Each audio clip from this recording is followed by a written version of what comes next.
Check out our special Zombieland Double Tap episode coming out next Monday, October 7th. We chat with the director Ruben Fleischer to find out more about the new film. Don't forget to watch Zombieland Double Tap in theaters October 18th. There's no place to escape to. This is the last podcast. On the left. That's when the cannibalism started. What was that? You know, in light of this last episode of the Mormonism saga, so much work has gone into it. But I had this idea. It kind of came to me as a revelation. It was a revelation. I was speaking with Natalie about, I think within our own marriage, we should have a special priesthood that would require maybe some sort of like tiny bed. That I crawl up in a little dress, and I go upstairs up to the top of the bed, and then she comes in full Warren Jeffs cosplay. Ugh. All right. And well, this sanctifies me okay. in the temple of our apartment with Wendy as a witness, unfortunately. That is disturbing, wild stuff. This is the last podcast on the left. Wild. It's wild. Wild stuff. Warren Jeffs cosplay. Wild stuff. This is the last podcast on the left, everyone. I am Ben Kissel, staring at Marcus Parks. Hello. And the demented, deranged relationship insight that we just received was from Henry Zabrowski. And I'll grow out my hair as long as humanly possible. The top doesn't grow anymore. No, it does not. The You'll have a sides Hogan. do. And as they grow to the side, sort of like Mrs. Frizzle, I believe her name is, from the Magic School Bus. What I'll do is I'll pull it back into like a ponytail, and I wear my little see-through dress, and the first thing I always say is, I'll never tell upon the prophet. All right. Well, I'm not sure if Marcus approves. Marcus, what do you think? Your face is in disgust. I fucking hate it. What? I can't remember the last time I hated something so much. Are we going to start this episode with Henry in free speech jail? It's been so long. We'll be free. No, I'll be just like Warren Jeffs in jail, where I'll just stand for hours staring at the mirror and masturbate at the guards until they have to beat me with sticks. All right, everyone. So this episode is going to get a little... You know what this is? This is blue humor. Yeah. This is blue humor. It's a bit blue. It's a bit blue. We are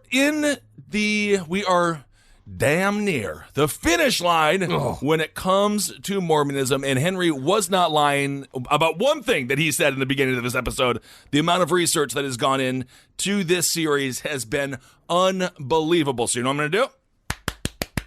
Oh, and please, thanks That's over an applause. to Joel and Rachel. They also helped out immensely on this episode. Yes. Got to reiterate that. They did a fucking great job. Thank you very much. Kizzle didn't applaud with his hands. He just stood on the chair and shook his butt back and forth. But I still want to say thank you for the applause. All right, everyone. Well, let's jump into it. Mormonism, Part 6. Mormonism Part 6. Is this Mormonism Takes Manhattan? Yes, I think we're going to spend most of the time on a boat, and then we're going to go to one film set in Manhattan, and then we're going to spend all of our budget on one photo shoot in Times Square. So, in this final chapter of our series on Mormonism, we aim to tell two true crime stories that are direct echoes of Joseph Smith and Brigham Young's actions, and both of these stories are modern-day tales.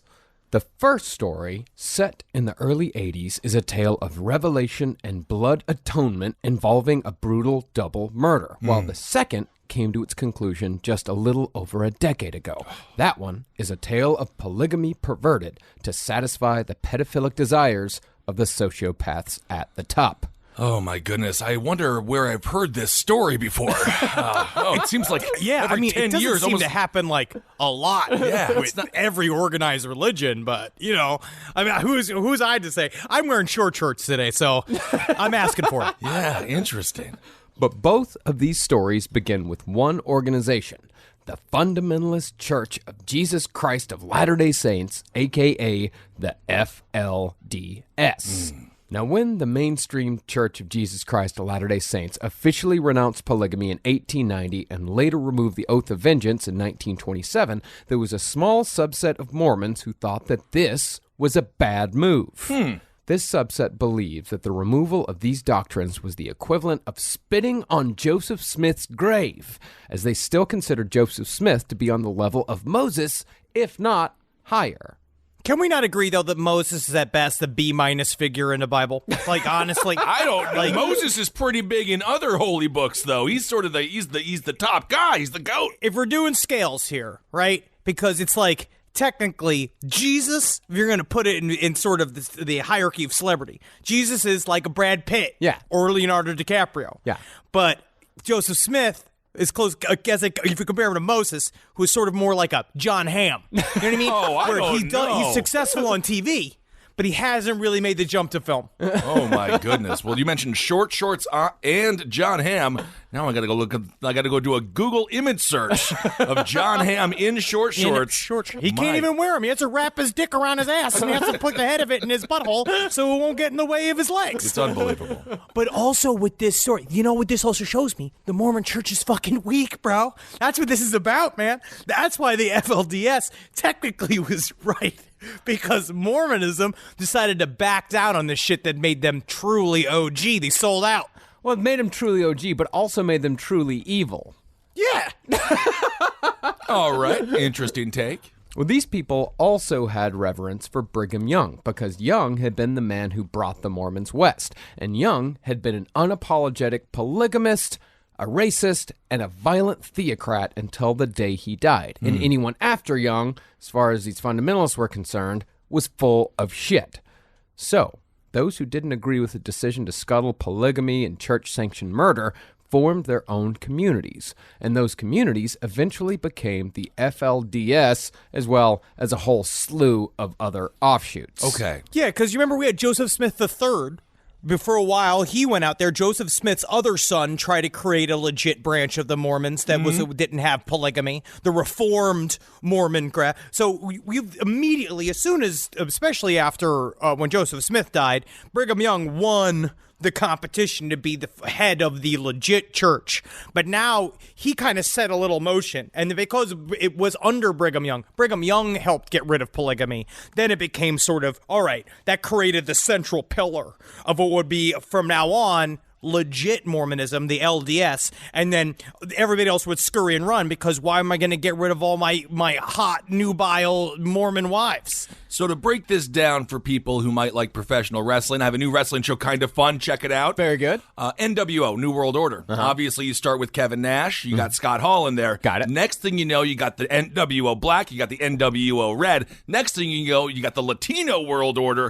What I'm saying is a lot of splinter groups here. Thank you for equating it to something you truly understand. There it is. Now, the FLDS and their teachings are responsible for thousands, if not tens of thousands of crimes since its founding, ranging from everyday tax evasion and fraud to the kidnapping of Elizabeth Smart, which will get its own episode eventually. Damn, that's a crazy-ass story. It's an insane story, and it's got its roots in the FLDS. Damn. But before we get to the stories today, let's acknowledge our sources. The first is Under the Banner of Heaven by John Krakauer, and the other is Prophet's Prey by Sam Bauer. Besides being great reads, these men also played big roles in taking down the boogeyman of today's episode, Warren Jeffs.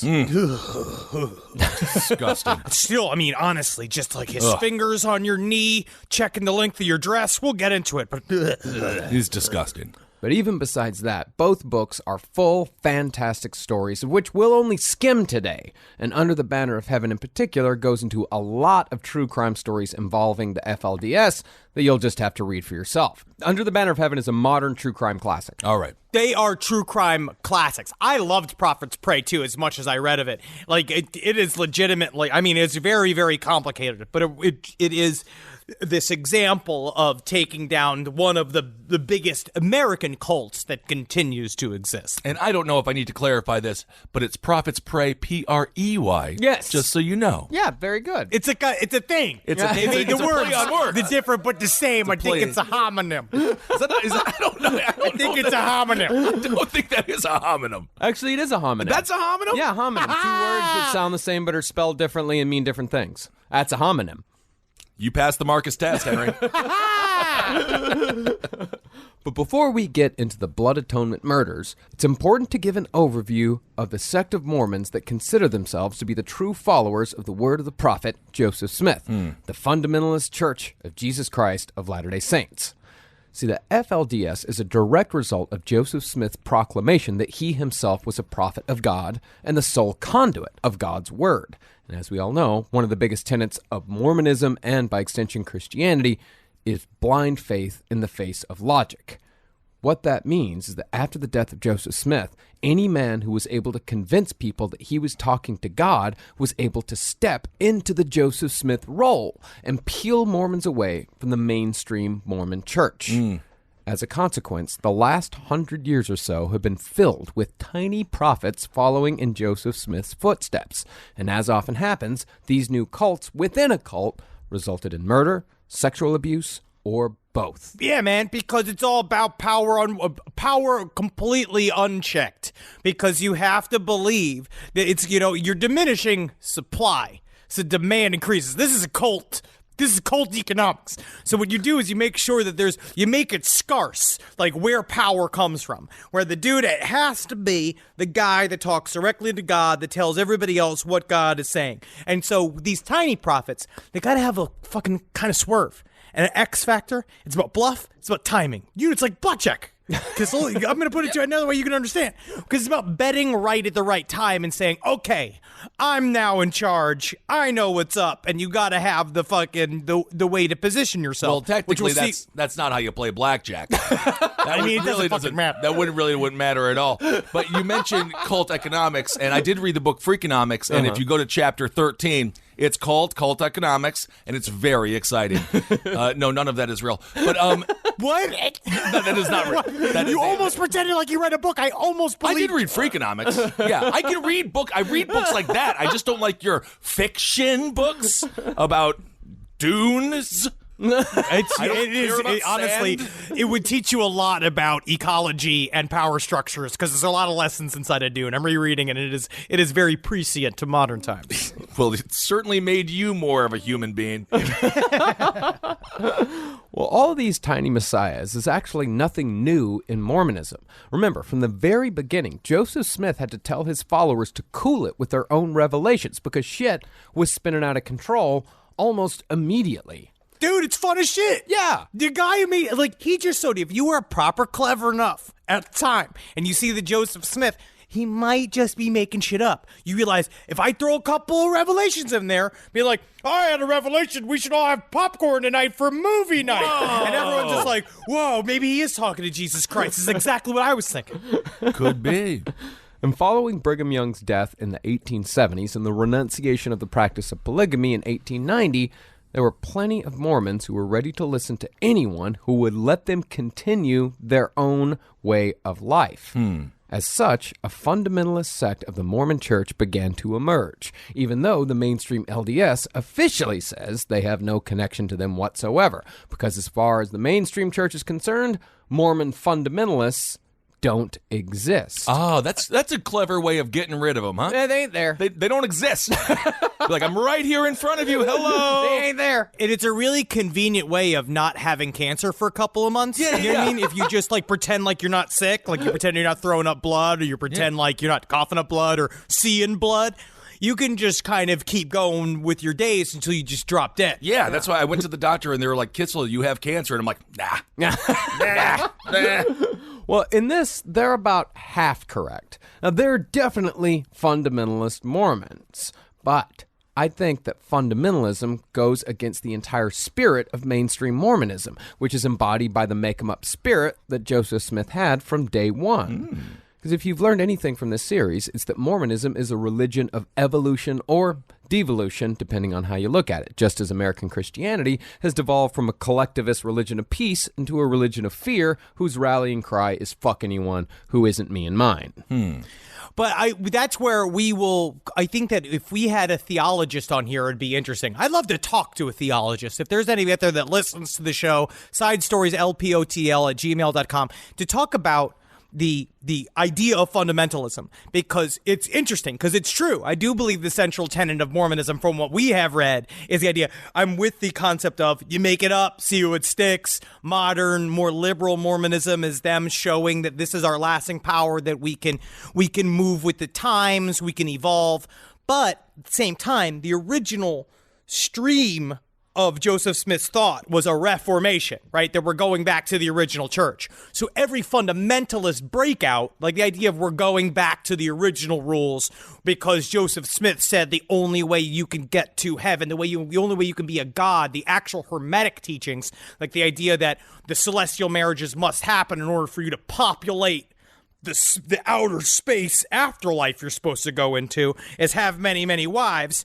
So they are constantly also revolving back. So I don't know what the actual true nature of Mormonism is. I don't know if it is this people constantly seeking, no, we have to go back to the original thought, or is it the side that says, no, gays are cool now. It's cool. We're super cool. We had a hip hop song with a full on beat. Mr. Zabrowski, you're at the DMV. So did you want to get your license renewed, or? I want to ride a horse. You want to ride a horse? We'll just stand there. We'll take a quick picture. And you said you're 5'6". Is that right? God damn it! I'm gonna come over there. Well, the Mormon Church, I mean, it has evolved throughout the years. And the ways that the Mormon Church always evolves is whatever's going to help them get to the next level. Every time something in their own belief system threatens their existence, the Mormons get rid of it. When the United States government threatened to take away all their assets because of polygamy and refused to let Utah become a state in the Union, they got rid of it. Right. When it came to be 1978 and most people in America were starting to think like, oh, black people are people too, they got rid of all of the racism, and on and on and on. And even now, now that the general mood of the country is switching towards acceptance of gay people, now they're starting to move towards that too. The Mormons will throw away anything if it means they survive. They have changed on the outside. But on the inside, polygamy has just been sent deeper into the afterlife because of what we talked about last week, where just the idea that women cannot be unsealed from their marriages, even ceremonially. They can get divorced, but they are forever spiritually bonded to the men in the afterlife, creating the same polygamous harem for them to populate whatever planet they get. So it's clever. Where blood atonement, they have really gotten rid of blood atonement. Yeah. They don't like it no mo. But the whole weird many wives thing is still a ghost that haunts them, that they just seem to can't fully part with. They can't just cut it out of the Mormon Bible. I'm going to say it was a little late on the racist thing. Yeah, 1978? Yeah. Good fucking Christ. That was way behind mainstream America. Yeah, it was. Yeah. Jesus. I guess it wasn't that far behind Utah, though. I guess not. But the point here is that the fundamentalist LDS believes that the evolution of their religion, if they even think of it that way, should have stopped at the death of Joseph Smith, or at the very least, that evolution should not be in the hands of the people on the High Council in Salt Lake City. In fact, the FLDS, of whom there are over 30,000 living in America today, they call the mainstream Mormon church, quote, the wickedest whore of all the earth. Oh, my goodness. And you don't want to hear them talk about Monica Lewinsky. No, definitely not. Now, the roots of the FLDS lie in Colorado City, Arizona. Originally known as Short Creek, this town was settled in the 1920s by half a dozen polygamous families who were hoping that, again, isolation would allow them to live in peace. It's a nice piece of land. They got a nice mountain. I saw that one mountain. It's nice.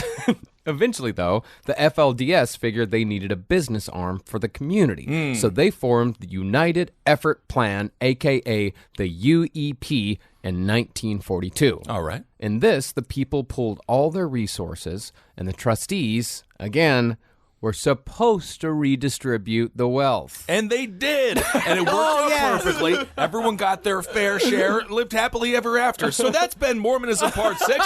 And you know, what a great series it's been. Now let's talk about how everyone got a skip it in 1987 from the beautiful, beautiful UEP. And back in 1942, the man placed in charge of that money was a man who claimed to be a direct descendant of Joseph Smith. His name was Rulon Jeffs. Yeah. And he took it from a guy named Leroy Johnson that was another complicated figure, which is really fun. They all seem to be really complicated figures. Yeah, Rulon sounds like someone you fight in Street Fighter. It would be a short fight. Yeah. Because you could kill him with a car horn. He was pretty frail. Born to a secretly polygamous Salt Lake City family in 1909, Rulon was raised to think that polygamy was not only God's one and only preference when it came to marriage, but also a central tenet of Mormon life. So, after Rulon's mission being the time when young Mormons go out to try to convert people, Rulon got a job at the Utah State Tax Commission where he learned how to handle money and cheat the system. So what you want to do is you want to lick your fingers before you touch any dollars. And then when you see 100, you smell it to make sure it's real.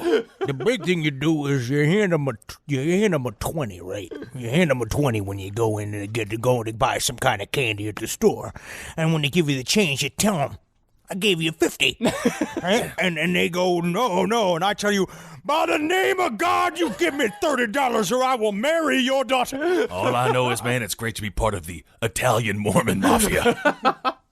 Well, eventually, Rulon married Grace Zola Brown in 1934, but when Rulon's father took Rulon to see the leader of the FLDS, Rulon decided that it was God's will that he become a polygamist. Oh, isn't that interesting? One of their central beliefs is that God is a dude, and that they still talk about this to this day in modern Mormon teachings, that God is a dude that received his powers because of how powerful his wife structure was, and that he was so exalted, and he kept marrying people in space and moving his way up the fucking hierarchy like it's an MLM. God became our God because he got hired to do it because of how much juice he could shoot because he made enough children. It's completely true. So this is where the fundamental part comes back. Yeah. You know what? I just want to say this. Kevin Smith had it right. God is Alanis Morissette. Dogma nailed it. That's my thoughts. Well, remember, Mormonism is a Gnostic type of religion. They don't have the God as mainstream Christianity does. They have gods. They have a God. We have our God, the God that we're all trying to get to. And then there is, of course, the Godhead above that, but there is one specific God that they're trying to emulate, and that God is in the form of a man. No, that God is fucking hardcore. Yeah. And that's what they all look up to. So, but Joseph Smith, as we'll get into, he was way more of he wasn't as into fucking. No. But he was more into being a prophet. Yeah. But some people, they're super into fucking. Yeah.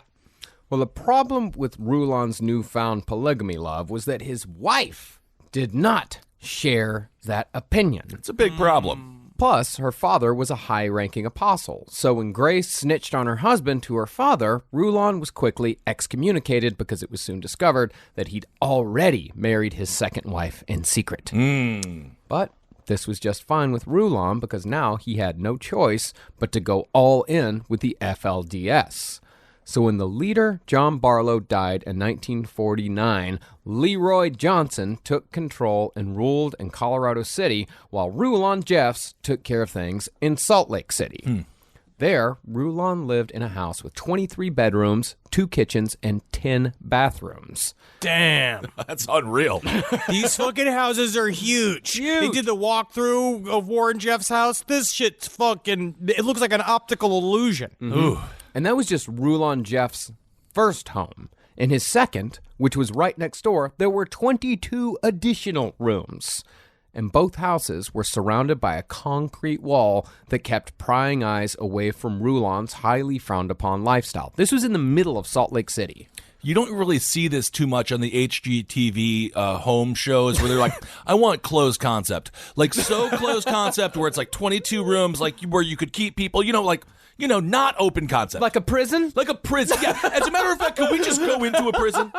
My big thing is that my deal breaker on the house is I need a fuck room, like a central fuck room where nobody gets out, they only get in. So if that's kind of a deal breaker for me. Also, I need a finished basement.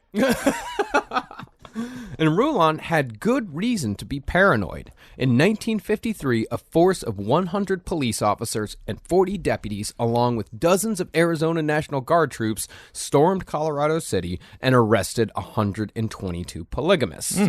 Consequently, 263 of their children were put in foster care. And considering how the population of Colorado City was only about 400 people at the time, this meant that the town was pretty much cleared out. The Short Creek Raid would go on to be a fucking turning point for the fundamentalist movement, because they would use it time and time again to show that they were being prosecuted for their religious beliefs. And the Short Creek Raid actually ended up being a victory for them, because it became like a states' rights thing where they came out being like, oh, they're messing with this gentle lifestyle. They let them do as they will. So they got like a PR bump afterwards. But what they didn't realize is just how much awful shit was happening inside of these communities. Yeah. And this was all done at the, I wouldn't say at the behest of the mainstream LDS church, but the mainstream LDS church was definitely pushing for this to happen. Okay. But the problem was the raid ended up being the 1950s version of the Elian Gonzalez story, in which a young Cuban refugee was photographed being ripped from his mother back in the 90s. Concerning the Colorado City raid, the New York Times ran pictures of children being taken from their mothers by force on the front page.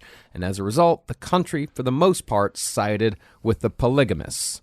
And based on that public sentiment, Arizona Governor Howard Powell was voted out of office the very next year. And by 1956, every single polygamist was back in Colorado City with their children in tow. What that meant was that it was going to be a very, very long time before anyone fucked with Colorado City again, even though the FLDS always has been and still is a monumental drain on the United States government. These motherfuckers have the system worked out. They sound like a bunch of background actors that know the exact ways to get as many pennies out of the union as humanly possible. This is they are very smart with money. There's something interesting about Colorado. That's also the place where James This Dobson... is Arizona. Oh, this is Arizona. Colorado City, Arizona. Oh, okay. Just like there's Colorado City, Texas, where I lived briefly as a child. So Colorado cities, huh? They're all over the place. Yeah. So this is Colorado City, Arizona. This is Arizona, Okay, yeah. Good clarification. Now, even though the FLDS sees the government as a satanic force, they still accept about $6 million in public funds every year. Satanic, fanatic, whatever. Or at least that's how much they were pulling in at the beginning of this century when John Krakauer wrote Under the Banner of Heaven. It might be more now. Woo! In December of 2000, the FLDS was able to funnel enough funds through their county's public school district to buy, among other things, a $2.2 million Cessna airplane. That's because they took care of their own when it came to education. Everyone's just fucking homeschooled. So they had no need for a public school. So all the money that came in for the public school, that's a real nice airplane you can buy with that. What did they do? Did they go anywhere with it, or they just look at the airplane? They used $2.8 million in public funds to build an airport that is almost exclusively used by the FLDS community. Do you imagine being stuck overnight at the Mormon airport? How boring that would be. No bars, no good food. It would be devastating. They have a game where you can jump over a rock, which is kind of fun. That's a time killer. The story would be, because there are many, as we'll see, there are many enclaves of FLDS throughout the country. So that's where they'd go and visit them. It's like their own Arkansas airport, like Bill Clinton had to run the CIA's drugs through. It's the same shit where they have this little fucking airport that they can go and zip in and out to keep their shit very, very secret. It sounds like X-Men, like cult edition. Yes. Rise from your grave.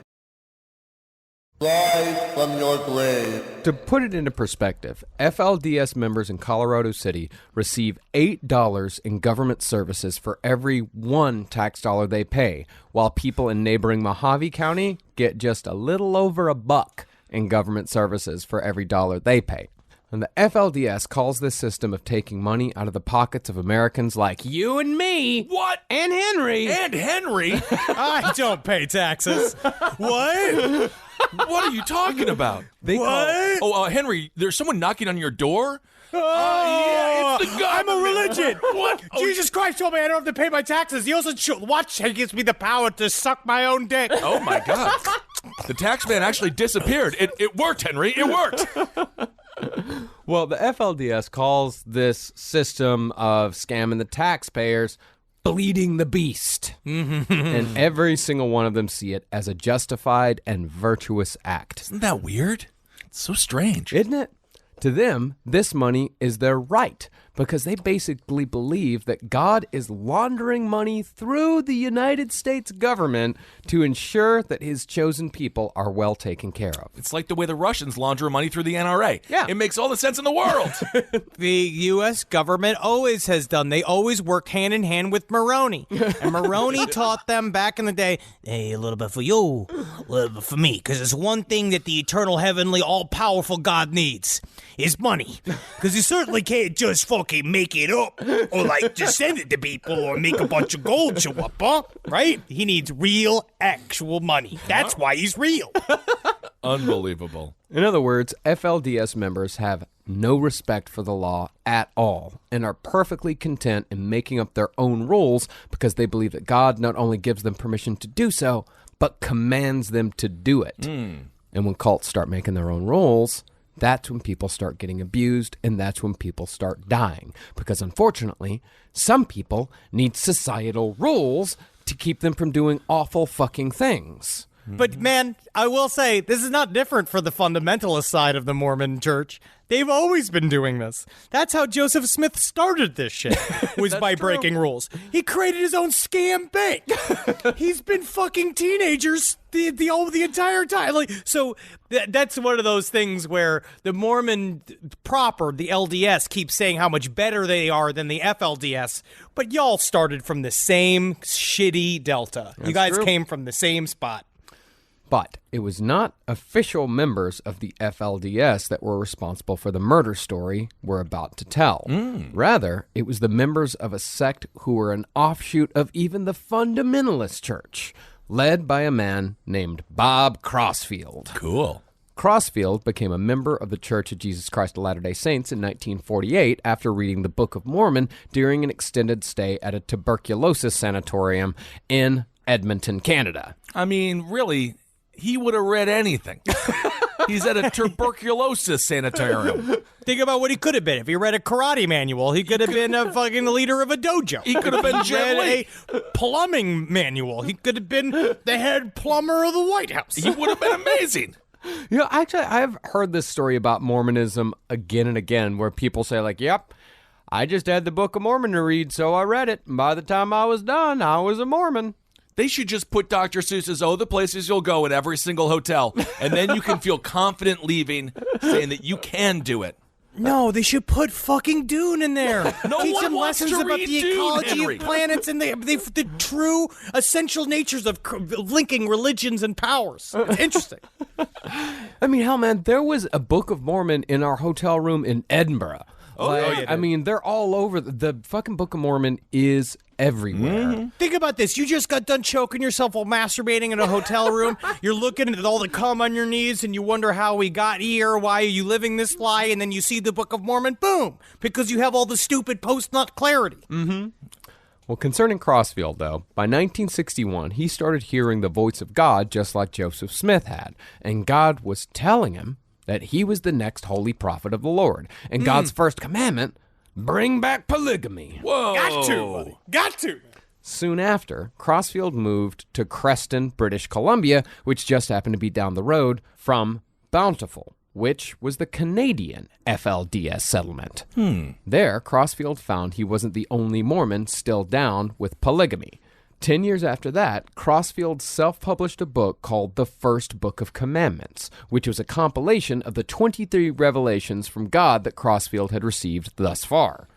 These revelations were mostly just criticisms of the mainstream LDS leadership, and when the LDS got wind of the book, Crossfield was excommunicated. How the hell did he self-publish a book? This is the 60s? 60s, yeah. What do? You just got a bunch of loose leaf, you tie it around a brick and throw it through people's windows? Dude, it's not fucking ancient times. How do you self-publish a book in the 60s? It's actually probably easier because there's smaller publishing companies that you go and just bring a manuscript to and you give them money. Like, you don't have to pitch a book. Like, you just give them a manuscript, you pay them money, and then they print the book.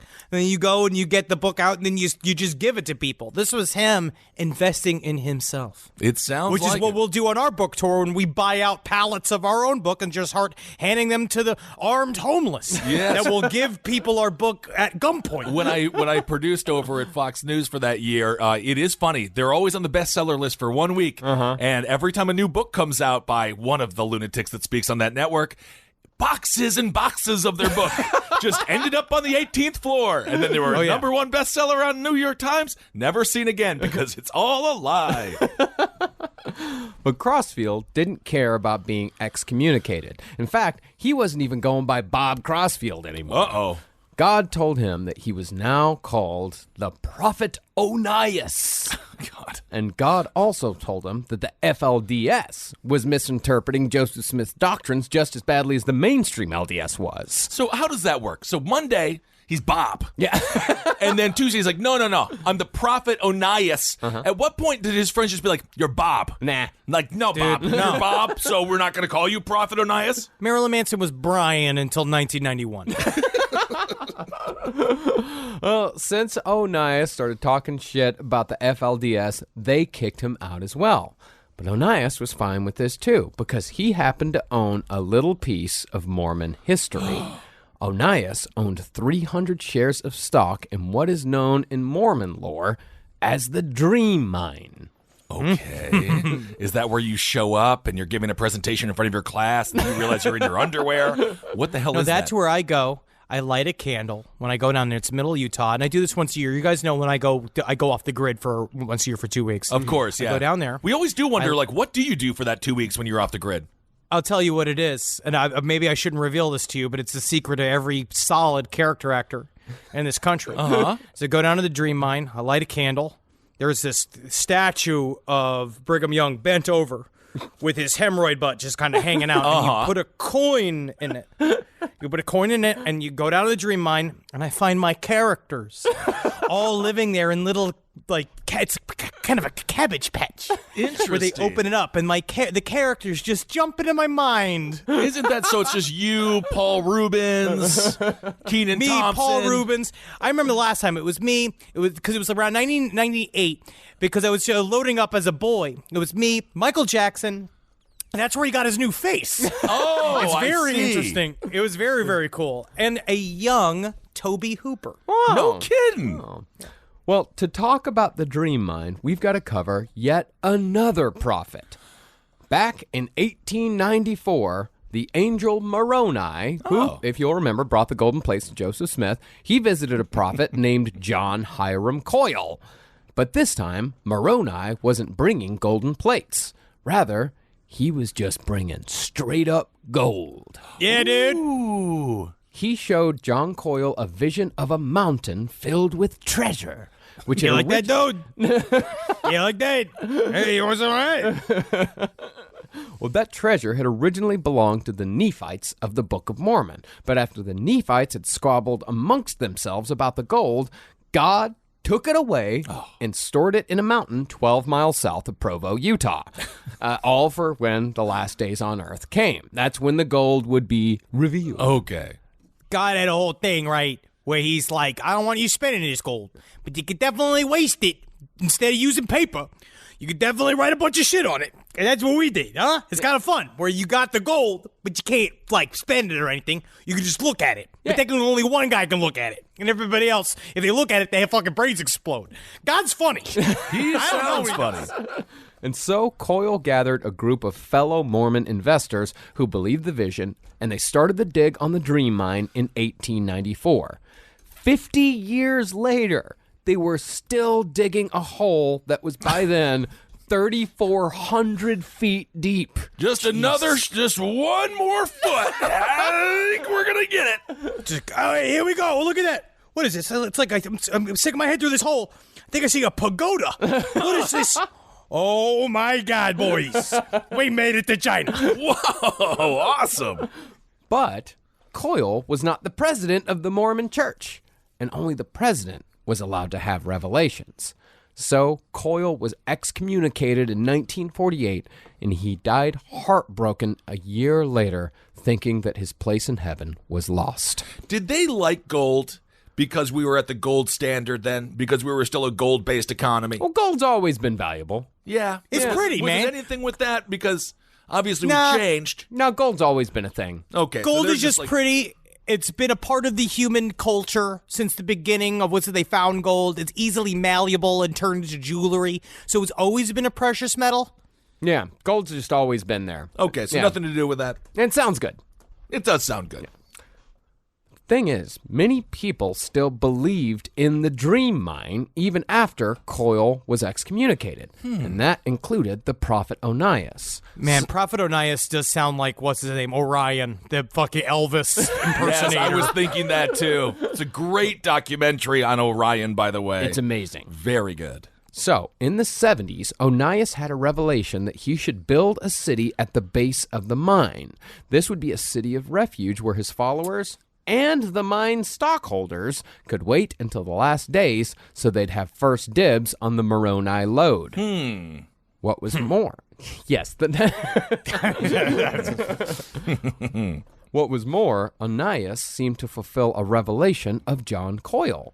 Coyle had foretold the coming of a, quote, Lightly complected man with white hair who would come from the north, with whom the stockholders would rally and bring remarkable changes in and around the mine.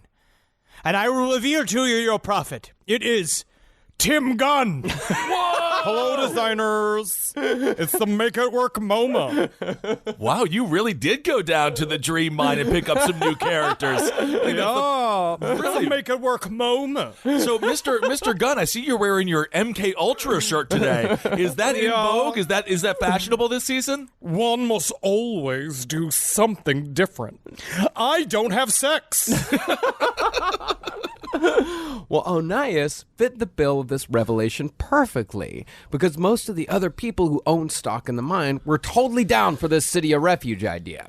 And building off of that, Onias began a school of prophets, in which he said that he could teach his followers how to receive revelations straight from God. You don't even need me, you can do it yourself. The first trick is to fully fold over, grab your ankles. Now, I mean this. If you just spread your cheeks in a way of making it talking. I foresee a man. I foresee a man by the name of Ace Ventura. That will be the true prophet. Very interesting. And he called this school, because Brigham Young loved shit so much, he actually called this school Logwarts, which is kind of fun. Logwarts. Logwarts. School, well, Very good. where we learn how to turn shit into gold. Very good. Very good. So, after establishing the school, Onias sent one of his men out into the world to find candidates, men who would be open to talking to God directly. And that scout found a chiropractor named Dan Lafferty. Why do chiropractors go insane? I don't know, man. Chiropractors is it's a common job. Like that guy that killed his family and like systematically killed his whole family and then tried to set fire to the house. And it was like driving around in an SUV with a change of clothes and shit when they found him. Like he was a chiropractor. I think that they just hear bones cracking every day. And at some point they just realize that we're all just skeletons covered in fat. And then they just say, like, what is a human being? Same And thing once with- it crosses, Yeah. it's like if like that story we told last week on Side Stories about the Pomeranian who got a taste for human flesh. Yeah. Now, Dan Lafferty was a lifelong Mormon who had not been raised as a polygamist, although he was still raised in a strict arch-conservative household in one of the most conservative states in America. Dan met his first wife, Matilda, while on his mission to Scotland, and 6 years later, she moved to America for marriage. But 5 years after that, Dan Lafferty became interested in polygamy after hearing a talk about the subject at the local LDS ward. Digging deep into the Brigham Young University library, Dan Lafferty chanced upon the 51-page pamphlet on polygamy by Udney H. Jacob that Joseph Smith had published in 1842, back when he was still testing the waters on acceptance of this practice back in Nauvoo. Now, to refresh your memory a bit, the pamphlet entitled The Peacemaker was the one who called having sex in a loveless marriage fornicating in the wife. In this pamphlet, Udney said that monogamy was the source of unhappiness for most marriages, and those unhappy marriages were sources of evil in this world. Therefore, polygamy was the only thing that was going to fix it. Well, I'm going to say, if you do read the pamphlet, I started reading a little bit of the pamphlet, I'm going to use the word problematic. Yeah, maybe something your spouse wouldn't love to hear.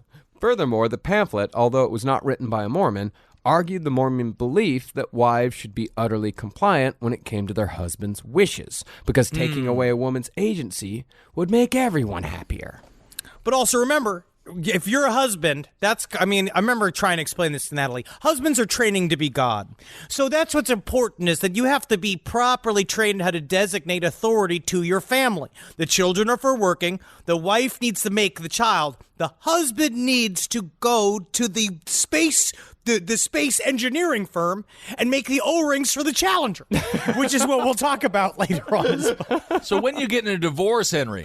Soon. When's the divorce coming in? Soon. Okay. Well, I got a couch for you over here in Brooklyn, so. Man, I can't wait to not being able to lift my skin from that couch. Yep.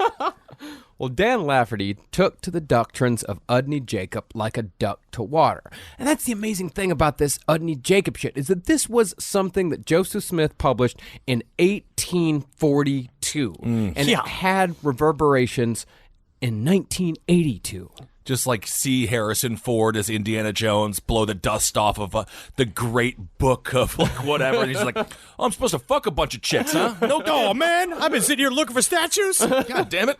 Well, Dan went home and began applying the doctrines to his own life, instituting complete control over his family by forbidding his wife to drive, handle money, or to talk to anyone without Dan being present. Abusive relationship. Very. He took his 4 biological and 2 stepchildren out of school and forbade them from playing with friends. He replaced all medical care with prayer and herbs. Ugh. And when their next son was born in 1983... Dan circumcised the child himself. You see him just getting the kid, like, between his knees with a knife in his teeth. He'd be like, all right, he's squiggling around. Come on, all right, let me get this. I'm just getting the tip, you little bastard. Come on. Good Lord almighty. Yeah. Then Dan removed all the clocks from their home, saying his family was running on spiritual time now. Honestly, is this man a schizophrenic? It seems like he's having a total mental break. He's having a mental break, but I don't think he's schizophrenic. Okay. No, y'all saying mental break, I honestly don't think so. I think that he was always a piece of shit. Yeah. And I think that he saw a theological way to validate what he was doing, which is what all of this is a story of.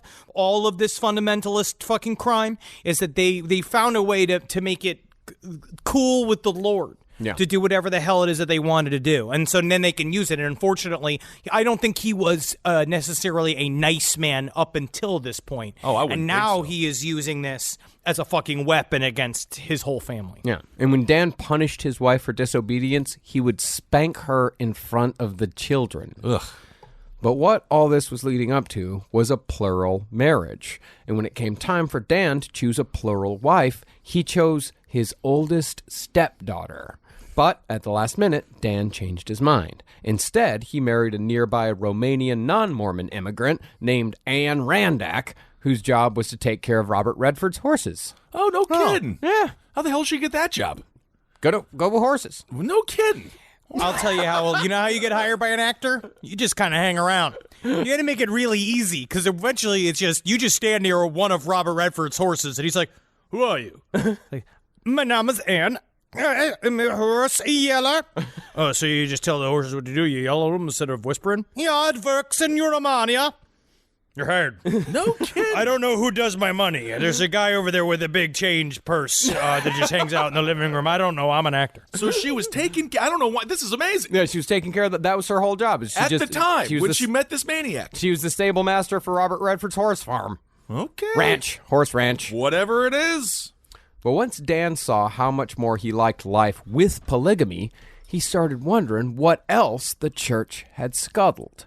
And after a little more digging, Dan Lafferty discovered the doctrine of blood atonement, which got filed away in Dan's brain for later use. And Dan started inching his way towards murder by flouting other laws of man.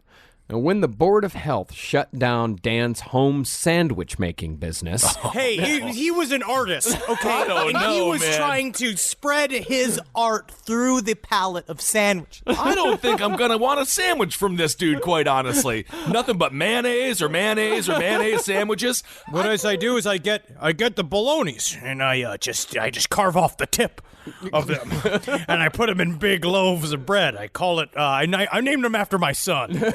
That's disgusting. I don't want a sandwich made at some guy's house. It's made at his home? Yeah, it was his home sandwich. The Department of Health came in and said, you can't just make sandwiches at your house and sell them to people. I'm an independent business. It's disgusting. This is an independent enterprise. That is disgusting.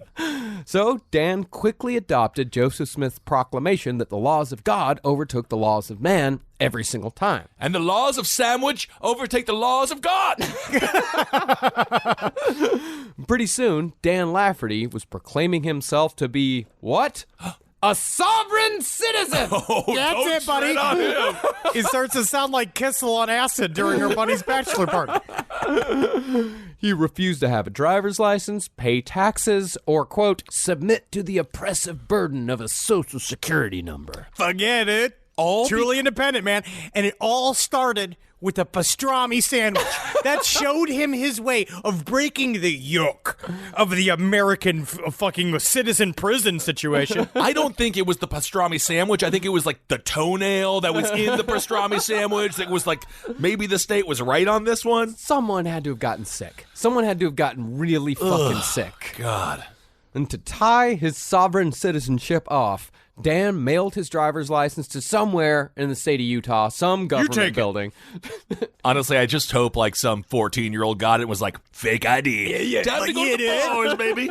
He revoked his marriage license and he returned his social security card to the federal government. And he thought that after doing all this, I ain't got to pay taxes no more. Of course you would. Can you imagine how many times the Fed must receive these like just envelopes filled with social security cards? And you're like, these fucking idiots. Guess we'll shred another batch of these. Dan even refused to pay sales tax in stores. I am a sovereign citizen. You said, this shirt that says no fatties. According to this sign is $14.99. That's correct. I'm not paying no $15.87. I want the 88 cents back in my pocket so that I can tell the world I do not agree with fatties. And now naturally this caused a bit of trouble in Dan's life. I would think so. On one occasion, he was thrown in jail after running away from a cop who'd stopped him for speeding. Then Dan blew up in court and was given 30 days after he told the judge, quote, In the name of Christ, do justice or be struck down. Am I being detained? Am I being detained? I will not be detained. Am I being detained? Then the government came and seized his home and all of his chiropractic equipment because he didn't pay his property taxes. But Dan was saved at the last minute by his father, who actually owned the equipment, and he paid off the debt. Okay. I will say, those laws, they're pretty pesky in the way they stick around. Yeah. Like, even if you deny it, even if you just say, no, you don't. I do not believe in these laws, so how can I be beholden to them? They still seem like they stick. Yeah, it's funny because like other people do believe in them, and then turns out they tend to win. But Dan was not the only Lafferty in play here. He had 5 brothers, and almost all of them were starting to cotton more and more to Dan's polygamist beliefs. Those brothers were Ron, Mark, Watson, Tim, and Alan. Tim, yes. It's Tim Allen. It's literally the second 2 are just one guy. And the 6th was a Glenn Borland. What they did was they excommunicated him out of their own family. They kicked him out of the family because the name was too disgusting to be fucking said out loud. Poor Glenn. Now, Ron, the eldest, was a latecomer to the whole polygamous scene, but the other brothers almost immediately started gathering at Mark and Dan's offices to discuss how the government was keeping them down. And Dan would quote the Book of Mormon to back up his claims. Dan also began to believe that the mainstream LDS had gone off the rails when they gave up polygamy a century before in order to become a part of the oppressive government, which made them complicit in all this. In other words, Dan Lafferty radicalized himself without even coming into contact with the fundamentalist Mormons, or before he was even contacted by the aforementioned Prophet Onias. Wow. And I think it's an important lesson for our listeners. Don't sit around waiting to be radicalized. You can do it for yourself. You can radicalize yourself, whether it's like, man, gardening is radical. You know what I mean? It is. Like leading a militia against the government is so radical. Well, it's just very bizarre. If he would have just stuck with the sandwiches, he could have been the next Jersey Mike. Get radicalized about how good your sandwiches are. Absolutely. By the way, Cousin Subs, that one holds up, and I had Jimmy John's in Milwaukee, and that's the best sandwich of all time. I don't know if it's the best sandwich of all time. Oh, No, buddy, you didn't have the absolutely sandwich. not. You didn't have the sandwich that I had. Well, Dan's other brothers were following suit in this radicalization. 3 of the Laffertys took plural wives and also declared themselves sovereign citizens. Uh-oh. But the only one who was really having trouble with it was Ron. Now, Ron was, when he was a young man, what you might call a super Mormon. You gold star. Gold star Mormon. Yeah, he's up there, man. He's on the track for apostle. He's on the track for council. Okay, super Mormon. He followed all the words of wisdom by abstaining from alcohol, caffeine, nicotine, and masturbation. Because you know their big thing, the way they avoid masturbation, they say? Always stay, when you're traveling, one thing to do, there's a guide to avoiding masturbation for Mormonism. You got to have a buddy. You have to have the masturbation buddy. Oh, yeah. Which I'm certainly never evolves into 2 people just sucking each other off in a hotel room. No. But you're supposed to have a dude that will spot you. That you'd say to him, hey, man, I'm really horny right now, Ben. I'm really horny right now, and I'm thinking about touching it, Ben. You got to tell me I won't. Yeah, you won't, buddy. Yeah, you won't. Yeah. No, Why don't you just whip it out there? Benjamin, what you're doing is making it bigger. I'm imagining there's a Mormon Boys series as well, right? Well, yes, I there believe is. so. That's it's a brother-sister team. Yeah. And the man makes the Mormon Boys. But they're legally men. Of course. Well, Ron Lafferty also didn't read anything but LDS literature, and he listened to nothing but LDS music. Oh, damn. But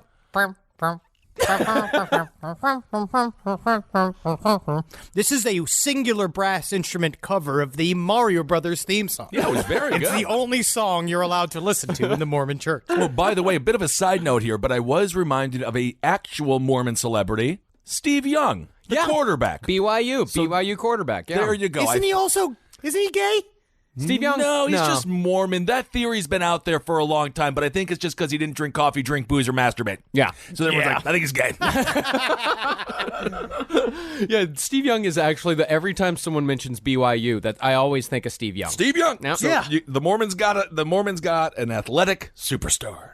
So by the end of Ron's mission in Florida, he had baptized more than 50 people in a period of 2 years, in a situation where even the best missionary was expected to convert no more than 4 Gentiles. But but they're all sovereign citizens? Well, Ron is not a sovereign citizen just yet. Okay. No. Ron is the super Mormon. Ron started off as the super Mormon, Right. yes. And the other brothers, the 3 or 4 of the other brothers, 4 out of the 6, like, really fucking fell on this. There was one guy who's like, this sounds kind of weird. Okay. But, yeah, the other brothers at this point are all sovereign citizens. Okay. But you're also just trying to get signatures on a piece of paper. So people could be lying about the baptism part and just kind of be like, please get away with me. Please get away from me. But you know what it also is? You could also have a good eye. As a Mormon missionary, I want to find out if you are a Mormon missionary, tell me if this is true. Do you have good nerd radar where you know how to go at the people that are technically already living these lifestyles and you just kind of need to, like, flip them over to Mormonism? Maybe. Yeah, I would assume that they know when someone is more available than others. I mean, I opened the door in my Texas Chainsaw Massacre shirt, wearing my fucking underwear, just be like, what? What? And then they're like, thank you, sir. And I was like, thank you. Thank you for making me get out of bed because I was just going to shit in the bed this morning. I mean, I don't know. I don't know who he was targeting there because the baptism. I mean, it's a ritual. It's not. Oh yeah, dude. Yeah. It's a huge. It's a whole big deal. Do they do the full dipperoo, the full going under the water in the lake, the whole thing? No, you remember from last week, man. We talked about in 2 episodes ago where we talked about they got to wash the fucking butthole. They don't do that anymore. But it's a whole mashuga. Yeah. If you are going to get baptized, and I've told this story before, but don't be a fat kid like me and don't wear a white T-shirt. It was mortifying. Being the eldest, Ron Lafferty had always looked after his younger brothers. And when their wives started complaining to Ron's wife about how they were being treated, Ron decided to step in. All right there, mister. We're going to have a bit of a what for, or we're going to have some fisticuffs. All right? Now, I want to understand it. All right? And yes, I am very tired because I only got 3 hours of sleep last night because I had to plow each morning and I don't believe in coffee. But I get a nice breeze coming through here and I'll have enough energy to punch you in the face, Dan. So, on one fateful evening, Ron met with his brothers at Dan's house and read aloud an essay about the dangers of fundamentalism, saying that there was no place in their church for extremes. In response to this statement about extremes, Dan gave a serious retort that sounds like a joke. He said, quote, "Well, how about extremely good? All I'm trying to do is be extremely good." And so the argument began, with the two of them trading quotes from the Book of Mormon and the polygamous pamphlet by Udney Jacob, published by Joseph Smith, The Peacemaker. Fucking, oh man, what is this fucking nerd Olympics? We're all fighting each other? By the end of the night, Dan had won. And from what Ron's wife Diana later said, Ron returned home a totally different man than the one who'd walked out the door just a few hours before. Uh-oh. Ron threw away his license, removed the plates from his truck, and quit his job, declaring himself a sovereign citizen. Sovereign citizen. I will not be detained. Whoa. And when Dan started applying the control rules to his wife, she went to the only Lafferty wife who hadn't taken this bullshit lying down, Brenda Lafferty. Now, Brenda was married to the youngest brother, Alan, and she'd resisted all this shit from the word go, and she made sure to tell all the other wives that they should do the same. But she had to deal with her fair share of bullshit as well. Alan refused to eat at restaurants that weren't closed on Sundays, and she didn't find out about Alan's sovereign citizen status until after they were married. Brenda, I hope you're really excited to have Chick-fil-A again today. How did she even, I guess you find out where he's like, I don't sign contracts. Because as soon as you sign a marriage contract, then the government says you're married to them. And you're like, what? Well, Alan was always kind of like half in, half out. Or he always got paid in cash. He didn't pay his taxes, at least when they got married. But when Brenda married him, being strong-willed, she at the very least convinced her husband to pay taxes. Okay. And be a somewhat functioning member of society. But don't they agree if they don't sign their license that they don't sign the contract to believe in the money? Isn't that another thing, too, where they try to make their own money, which is why a lot of them are in Bitcoin? I think sovereign citizens make up a lot of their own rules. Yeah. The whole point. The whole thing. When Brenda convinced Alan to pay his taxes, that pissed off the other Lafferty brothers. But what really got their goat about Brenda was that she was educated. She was the only wife who had been to college, and she knew the Book of Mormon better than any of them, meaning that they couldn't just shout random scripture to get her to shut up. But up until that point, Brenda was more of a nuisance to the Lafferty brothers than anything. It wasn't until Brenda got in the middle of Ron's marriage did the real hatred begin. Uh-oh. Rise from your grave. Rise from your grave. Now, as I said, Ron had quit his job and dropped out of society. He was abusing his wife, Diana, and on top of it all, the once faithful Mormon was in the process of being excommunicated. And so, Brenda convinced Diana to leave Ron. And when Diana left, she sought refuge with a man named Richard Stowe, who was directing the High Council that was excommunicating Ron. And the person who helped Diana pack was a woman named Chloe Lowe. Before long, Ron was living out of his 1974 Chevy Impala. And in his mind, the three people responsible were Richard Stowe, Chloe Lowe, and especially Brenda Lafferty. And it was amidst this mood that the brothers Lafferty were introduced to the prophet Onias. Yeah, to the shitty fucking desert-based X-Men. They go out there to meet him. It's very, very strange how this stuff works, about how they've built these, like, imaginary hierarchies. So you have a man that has no powers, who has somehow become a leader of a group of people, Prophet Onias. These three fucking idiots, they all show up to go meet another big top idiot that is going to help them get validity for their actions. So you have all of these people do a bunch of made-up stuff, but because they keep flipping and making it up, the more and more it becomes reality. There's only two options. After living in your car, you become a massive criminal or a stand-up comedian. You gotta double down. You gotta do one or the other. You are counting out becoming a ufologist.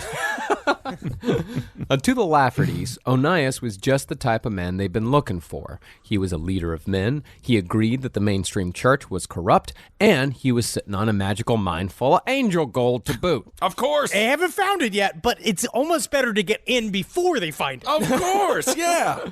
And conversely, the Laffertys were exactly what Onias had wanted when it came to students for his school of prophets. And by January of 1984, the Laffertys were making appearances in Onias's Revelations. Now, it's important, boys, remember to do the bit where when you're bent over first, you take the binocular and you spray it towards the butt. And the essential nature of this is that you're playing as if your butt can't talk and it has bad breath. And you got it. It's important to know, and yeah, it may burn, but the bit is incredibly important for people to believe that your butt does indeed have a mouth that does speak in the name of the Lord.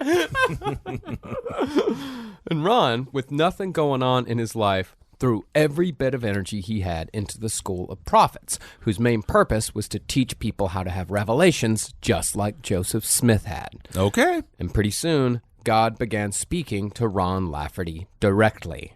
And describing the feeling of revelation to his brother, Ron said, quote, "It's like a blanket falls over you, and you can feel the Lord's thoughts, and you write them down. And the Lord's thought were, your house is running out of gas. Go to the gas station. So, between February and March of 1984, Ron received 20 revelations, supposedly straight from God. Some would appear directly in Ron's head, while others would make themselves known through Ron while he was typing on his word processor. Oh, perfect. Yeah. But the most consequential of Ron's revelations would be written on a simple sheet of yellow legal paper.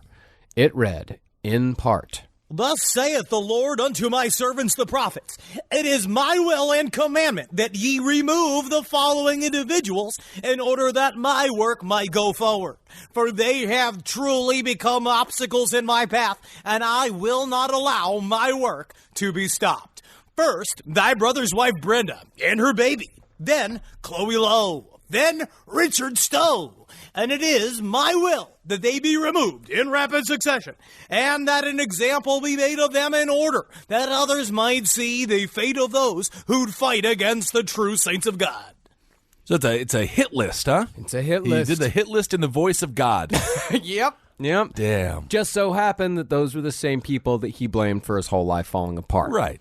Weird. It's weird how it works like that. The people that are his genuine problem that he blames for anything are also the one that God wants to kill. It's serendipity. He should have peppered in some make-believe names, just like so it wasn't so obvious. Jerf Noggles. Gerf Noggles. Durf Noggle needs to go. Also, Bill Cosby. Yeah.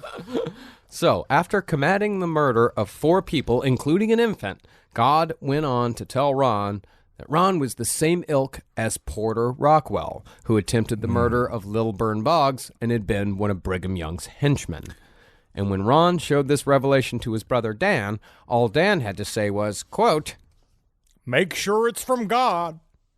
That's it? Yep, that's it. You better double check or triple stamp on this because I want to make sure this is from God. Is there some kind of like letterhead or do you got some kind of watermark on there that we can maybe like check out? Because this is, it seems coincidental. I don't mean to step on any toes here. Right, yeah, because we're talking like quadruple homicide here plus one. But in the days following the first revelation, Ron received another saying that Ron was the mouth of God, while Dan was the arm. I just do the talking. I can't be doing all this murdering. I'm trying. I have visions for the future. Even I was in the middle of it. I'm like, oh, no, we got to get Hot Pockets tonight. It's a revelation from God. I know that. So, Dan, this is on you, buddy. Yeah. Wow. And both brothers took this to mean that it would have to be Dan who would commit these murders. And they used a murder that Nephi committed in the Book of Mormon as justification for their actions. Is there some kind of captcha God can do so I can be sure? This collection of communications from God came to be known as the removal revelation, and the seed that the founders of Mormonism planted with the blood atonement doctrine so many years past was about to bear bloody fruit once more. But to the prophet Onias' credit, murder was a bridge too far when it came to the revelations of his students. Although this does tell you that even when it comes to prophets, belief has borders. And even so, the prophet allowed the removal revelation to be brought to their high council, and it was put to a vote as to whether or not it truly came from God. Now, was this council actually stoned? Because it seems like you would have to be so high off of some strong-ass weed to even consider any of this stuff. Dude, it's just about I just like the idea that they become very practical. Yeah, where they have to sit and vote. Where like, oh, this came from God or not. I mean, they got close technically. I mean, they lost 6-3. But they still got 3 votes. Who were the 3? Them. I see. Okay. Never. It's like when you vote for yourself. Yeah, they voted for themselves. They all voted. They voted that it was real. Okay. You remember when you voted for yourself 1,800 times in Brooklyn? Yeah, I loved it. Just went with so many different wigs, a babushka. I was like a real Robin Williams. And so, after they lost the vote, they left the church of the prophet Onias, and they were on their own. And the only thing the council did in response to this very real threat on the lives of 4 people was to sign and notarize an affidavit documenting the threat. Then the affidavit was placed in a drawer for later use should the brothers go through with it. Just kind of a bit of a cover your ass type of thing. Yeah, it's got to be legal. Yeah, maybe this is like one of those times where it's like sheriffs love to get this info, like because it makes them feel like, oh, I have a real job, I'm haggard, this is a reason I'm drinking whiskey all night. And go through with it, the Lafferty brothers did. Surprisingly, though, before they went through with it, Dan went to his little brother Alan and straight up told him that he and Rom were going to murder Alan's wife and child. Jeez. Now, Alan didn't accept the revelation. Whoa, what? But he also didn't say a goddamn word to his wife. What is wrong with these people? That might be because Brenda was getting sick and tired of all the bullshit that went with living with Alan. Brenda was on her way out the door when it came to her marriage. But such things are difficult, and they take time. And while Brenda was preparing, Dan and Ron Lafferty took a road trip out west to ruminate until God commanded them that the revelation be made real. And they didn't know what ruminating was until they saw it once in a dictionary. And they're like, I think that's what we should do. I don't think that they are bright. No, doesn't sound like it, man. During the 2 months that the brothers were on the road, they picked up a 24-year-old homeless ex-con named Ricky Knapp. Ricky had a friend who was a pot farmer, and Ricky knew where his friend threw away all the seeds and stems. Was my fucking dealer in 2003 in Florida? Yeah. Oh, you wouldn't believe it, Henry. We got to go out 20 miles outside of Tallahassee. I know where all the seeds and stems are. No, great. Fucking Ricky, thank you so much. I certainly didn't get enough seeds and stems in the last fucking batch I got from my friend Forrest. So Ricky and the Laffertys went out to the dumping ground and gathered up all the stems they could find in a grocery bag and had a weird, janky high together. I remember being convinced. I was told by endless dealers that you could just chew on the steroids and get kind of high. Or you boil it. Like, you take it all and you boil it into a fucking little tea thing, and it's fucking disgusting.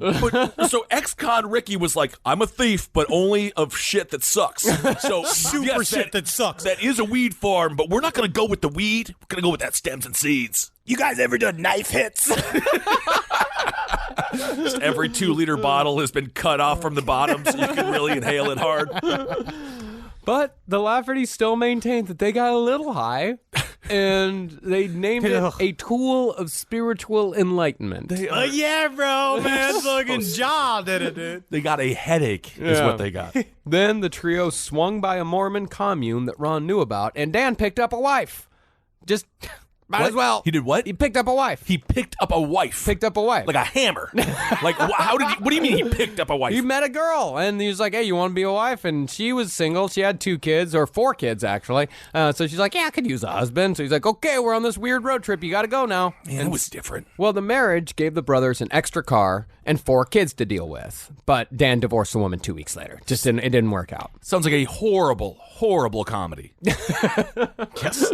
Yeah. Well, afterwards, he met back up with Ron and Ricky, who'd picked up another drifter named Chip Carnes, and they all went to Ron and Dan's mother's place in Provo, Utah on July 23rd. This is literally Trailer Park Boys. That's where it's becoming, yes, but it's far more dangerous. Yes. Yeah. Now, on that day, Dan, Ricky, and Chip were all geared up to head into Salt Lake City for the Pioneer Day celebration on the 24th. Oh, they have a commandment for corn dogs? Well, they have the Pioneer Day was them trying to figure out a way to celebrate things. So they use it as like a big Mormon day where everybody can get together and not listen to music and not drink beers. But I know that they do now. Now they listen to music. Okay. Yeah, and this day commemorates Brigham Young's entry into the Salt Lake Valley. And I actually hear that non-Mormons in Salt Lake City on July 24th, they have Pie and Beer Day. Hell yeah, dog. Oh, you non-Mormons! I want to go to Pie and Beer Day. Yeah, I'd love to go to Pie and Beer Day. I'm just going to be a little bit of a contrarian here. No? Pie and beer? If it's a meat pie.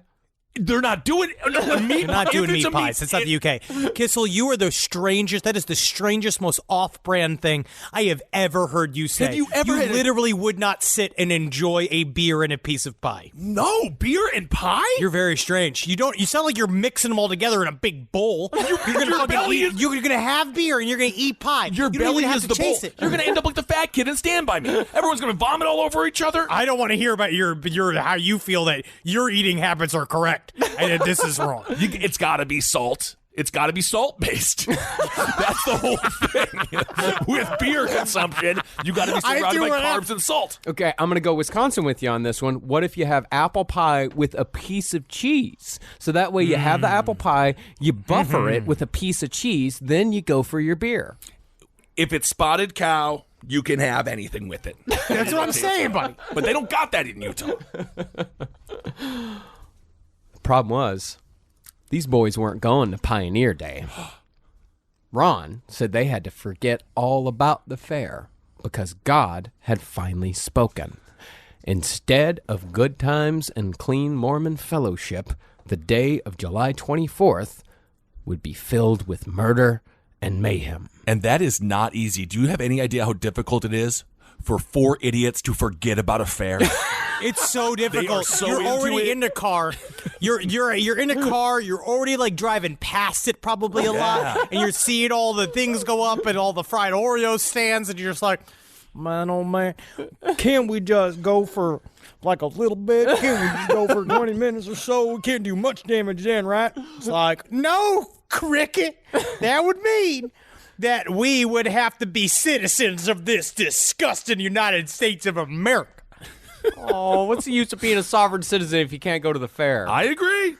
I throw a fair for myself. I went and I got a hot dog that I stole from a dumpster, and I'm drinking a can of motor oil that technically I should be saving for my house car.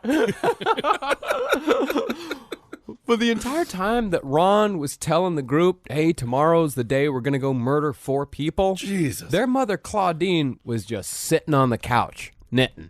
Didn't say a goddamn thing. Didn't make a single phone call. Just let it go. This means there's now about 9 people who know that these murders are going to take place, and they did absolutely fucking nothing. Do you think that they actually thought these murders were going to take place? It seems as if these guys do a lot of make-em-ups. So I don't know, but I'm with you, Kissel. I think that there was a time period where they legitimately thought these fucking idiots, they could do whatever the hell it is they want. Just, I guess they're going to do this. I have no clue if they really mean this, because they all knew. I guess they never told Brenda. They never actually told her. She was the one that was decidedly out of the loop when it came to what the hell they were planning to do. Everybody else was just kind of be like, well, I'll see it when I believe it, because, they mailed their Social Security card to the government. How can they even put together an afternoon of mere murder and mayhem? Right. So, the next day, on July 24th, Dan woke up and sawed off the barrel of a 12-gauge shotgun with a hacksaw because God had told him to do it during his morning prayers. Surprisingly, Ricky and Chip were all in when it came to the mission. Surprisingly, I feel like they're the ones being like, yeah, man, yeah, I got nothing to do. Let's make it a wacky Wednesday. Wacky Wednesday indeed. So the 4 men loaded up in the Impala with an additional 2 guns and headed to their brother Mark's house, where they picked up one last firearm so all 4 men could be armed. Then, at 1:30 that afternoon, they drove to their brother Alan's house, where Brenda and her daughter Eric were. Ron walked up to the door with a shotgun hidden in his sleeve and a 10-inch boning knife in his boot and knocked on the door, but no one answered. And at that moment, Ron said that he was relieved. He believed momentarily that this had all been a test, like how God had tested Abraham just to see how far the motherfucker would go. In killing his son. Yes. Yeah. So Ron got back in the car and started driving away. But as he was pulling away from the house, he was overcome with the feeling that he should return, because he had heard no confirmation from God that this had been a test. So God must still want these people dead. Horribly, what happened next fed directly into their revelation. Remember, God had said that Ron was the mouth of God while Dan was the arm. So the second time, Dan knocked on the door. And this time, Brenda opened it. After some awkward small talk, Dan forced his way inside and wrestled Brenda to the ground, sending a glass crashing down in the process. Ron heard the glass break and came in to help. And while Ron held Brenda down, Dan gave some thought as to what the best way to fulfill the revelation would be. He asked Ron for the knife to help him think, maybe give him a little bit of inspiration. And after Ron beat Brenda senseless, screaming that she was why he didn't have a wife anymore, they made her sit in the corner of the room. But when she finally figured out what they were planning, she tried running after her child, who was in the other room. Dan stopped her by grabbing her by the hair, and Brenda fainted. And with the mother unconscious, Dan got the feeling that God wanted him to kill the child first. So, guided by what he called the Holy Spirit, he walked down the hall. When he got to the baby's room, the baby must have thought that Dan was her father, Alan, because Dan and Alan both looked alike and they both had beards. Because of this, the baby calmed down, and Dan put his hand on the baby's forehead. Then he closed his eyes and drew the knife so deep across the baby's throat that he almost decapitated her. Then he walked back to the kitchen, washed off the knife, and did the same to the unconscious Brenda, cutting so hard he heard the knife scrape her spine. Dan then washed the knife again, returned with Ron to the car where Chip and Ricky had been waiting this whole time, and took off without telling their 2 companions anything about what had transpired in the house. They did nothing. They literally were the ones helping push the whole thing along. And they sat in a car while the whole thing went down, just moping about not being at Pioneer Day. Unbelievable. This is disgusting. With the first part of the revelation fulfilled, the men drove to the home of Chloe Lowe, the third of God's commanded victims. But thankfully, Chloe was not at home. She was out celebrating Pioneer Day. So Ron and Dan robbed the house, destroyed Chloe's precious porcelain figure collection, and moved on. Oh, my God. You might as well just kill my mom if you destroy her porcelain figure collection. It's like her Horcruxes. And then they moved on to the home of Richard Stowe. But along the way, Ricky, who was driving, took a wrong turn. And after he took a wrong turn, he stopped the car and said, "All right, boys, we got to talk about this for a second." And there, on the side of the road, the men discussed whether or not a third murder was worth it, or if they'd done enough already. Have we done enough already? I am getting exhausted. But we had a revelation. I'm supposed to kill 3 people, so they have to, negotiate with revelation. Yeah, and, and Chip finally chimed in to say that if the Lord wanted them to kill someone else that day, they'd already be there. No, Of course. I'm going to posit this as well, okay? If the Lord really wanted them dead, now I'm not saying we wasted an afternoon, but wouldn't God have made them explode? Good. Honestly, y'all, wouldn't God just made them explode, or some kind of big eagle to pick them up? I'm just spitballing here. It seems to me like you just want to go to Pioneer Days. I just know that the tuba concert is going to start at 4. And if you've never even... I've heard that the polka this year was quite knee-shifting. Oh, my God. Well, thankfully, Ron agreed, and they drove off down I-15. And had Ricky taken the right turn, though, Richard Stowe would be a corpse right now. He was home, and he'd taken Pioneer Day off to do some renovations with his son. The men then moved on to Nevada and checked into a motel in Wendover where they bought beer and hot dogs and turned in for the night. But Ricky and Chip were starting to realize they were in over their heads. Yeah? Because Dan had told them the whole story since they'd arrived in Nevada. Yeah, Rick and Chip? Yeah, they didn't realize? Hey, I gotta say something, Chip. Do you ever feel like we made a whole, series of wrong decisions in our lives that have kind of led to this afternoon?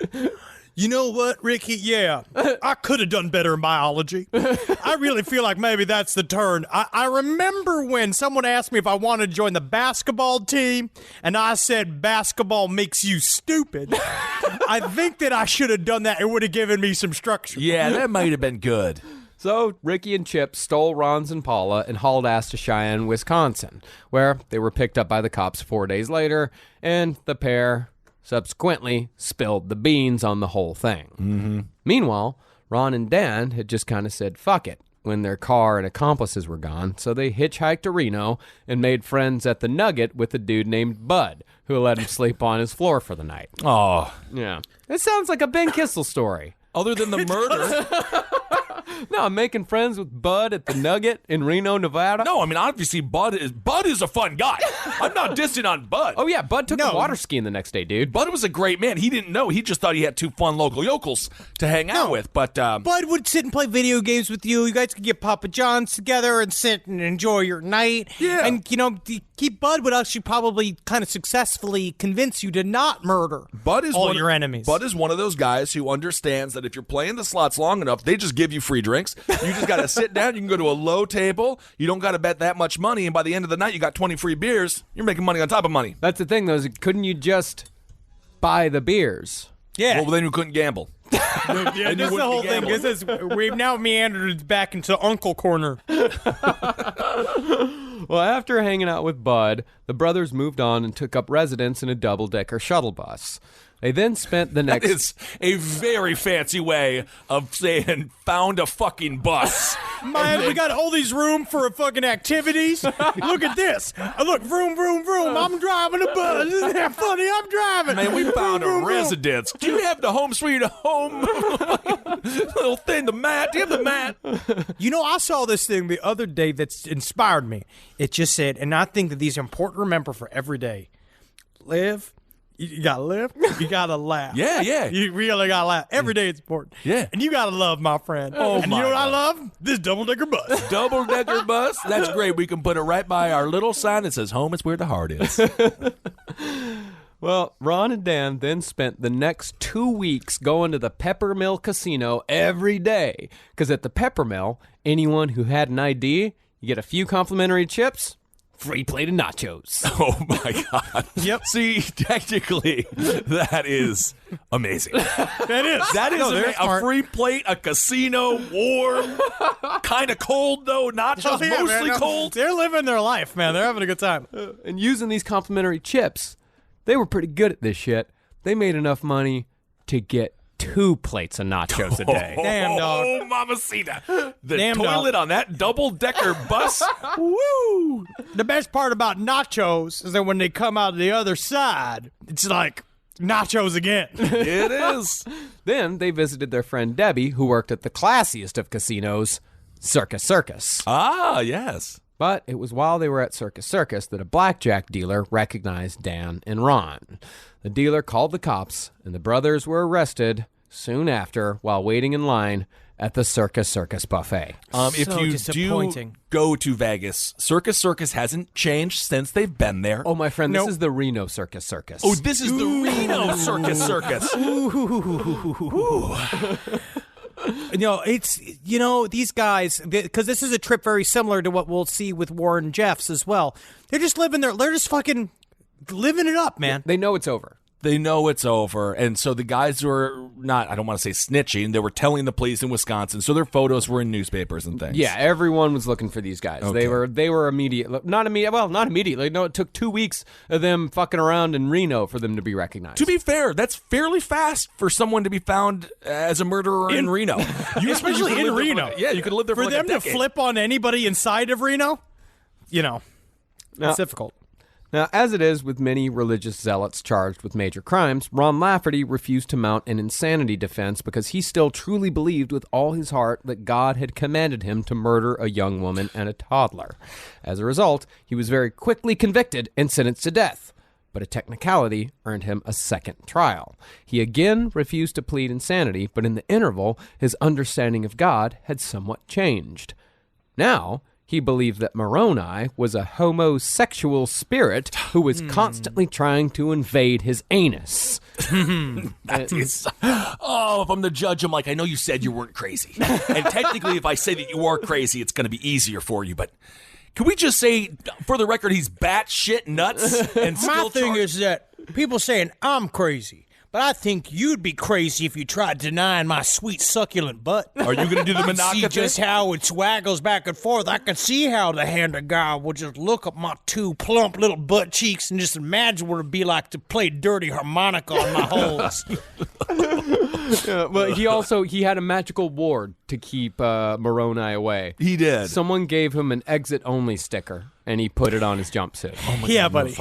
Vomit. This person took That's 2 how you do lives. This man. That's it. This walking Chevy truck. That's just the rules, dude. Yeah, that's the rules. If you got a no exit sign anywhere on your body, no one can touch your butthole. Oh, yeah, that's man. the rule. Yeah. No angels can have gay sex with you that way. No, you don't see that sign on every single pickup truck at every single rest stop all over this country. And when Ron was convicted of murder a second time, he told the judge, quote, You could kiss my butt, pal. I thought you didn't like that. I thought the whole thing was that Moroni was having sex with your butt, so why would I kiss your butt, sir? Here's my sign. Here's your sign. And when asked to choose his method of execution, Ron said he'd already had his lethal injection of Mormonism, so he'd take the firing squad. Ho-ho! And to this, Hell yeah, dog. yeah, man, getting snappy with it. Yeah. And to this day, Ron Lafferty is awaiting the bullet, and that day could come at any time. As per a news story released just this last August, just a couple months ago, Ron has lost his last appeal. So any day now, Ron's going to get a fucking bullet to the head. For Dan's part, he represented himself in his trial. Smart. Yep, yeah, you got to, man. I mean, who are you going to trust beside yourself? Of course. I'm not trusting these lawyers. I'm a lawyer because I put on a funny wig. Show up like one of these barristers. But he actually did all right. He didn't get the death penalty. Wow. Yeah, he got life in prison, but he also now believes he's the prophet Elijah and that Ron is the son of Satan whose mission is to stop the second coming of Christ. It's really just about trying to have fun with your bunkie. You got to tell him some stories. Now, naturally, the prophet Onias absolved himself of all responsibility because he had, after all, said no. No, don't do it. Ain't my problem. Yeah. I'm still looking for gold. Furthermore, the mainstream LDS denied that these men were even Mormons, making sure to point out that Ron had already been excommunicated. See, and that's how they're completely, they got nothing to do with this. Because they just go, blah, blah, blah, blah, I can't see him, can't hear him, blah, blah, blah. And to be perfectly clear, blood atonement murders are increasingly rare these days, although a polygamous leader named Ervil LeBaron was responsible for over 25 blood atonement murders in Mexico back in the 70s. Ervil, huh? Ervil. Damn. Yeah. There was also a recent one. They said they believed that there was a family that got involved in a blood atonement murder that said that they were in a direct extension of Dan Lafferty, that he was talking to them from jail. Jeez. And I do remember watching a true crime TV show about a guy who believed that he was the next Joseph Smith, and he also murdered somebody. So it's happening not as regularly, but it's still going down. It's still going down. I would say it's going down. This is one of those things where it should be none. Yeah, it Zero. should be none. Yeah. It should be in 2019. It should be none. But of course, religions have been the reason for violence for many, many years. Oh, yeah. As from the beginning of time. But one of the other big sins of Mormonism's past is still to this day creating misery for tens of thousands of people. That splotch on the Mormons' record is polygamy.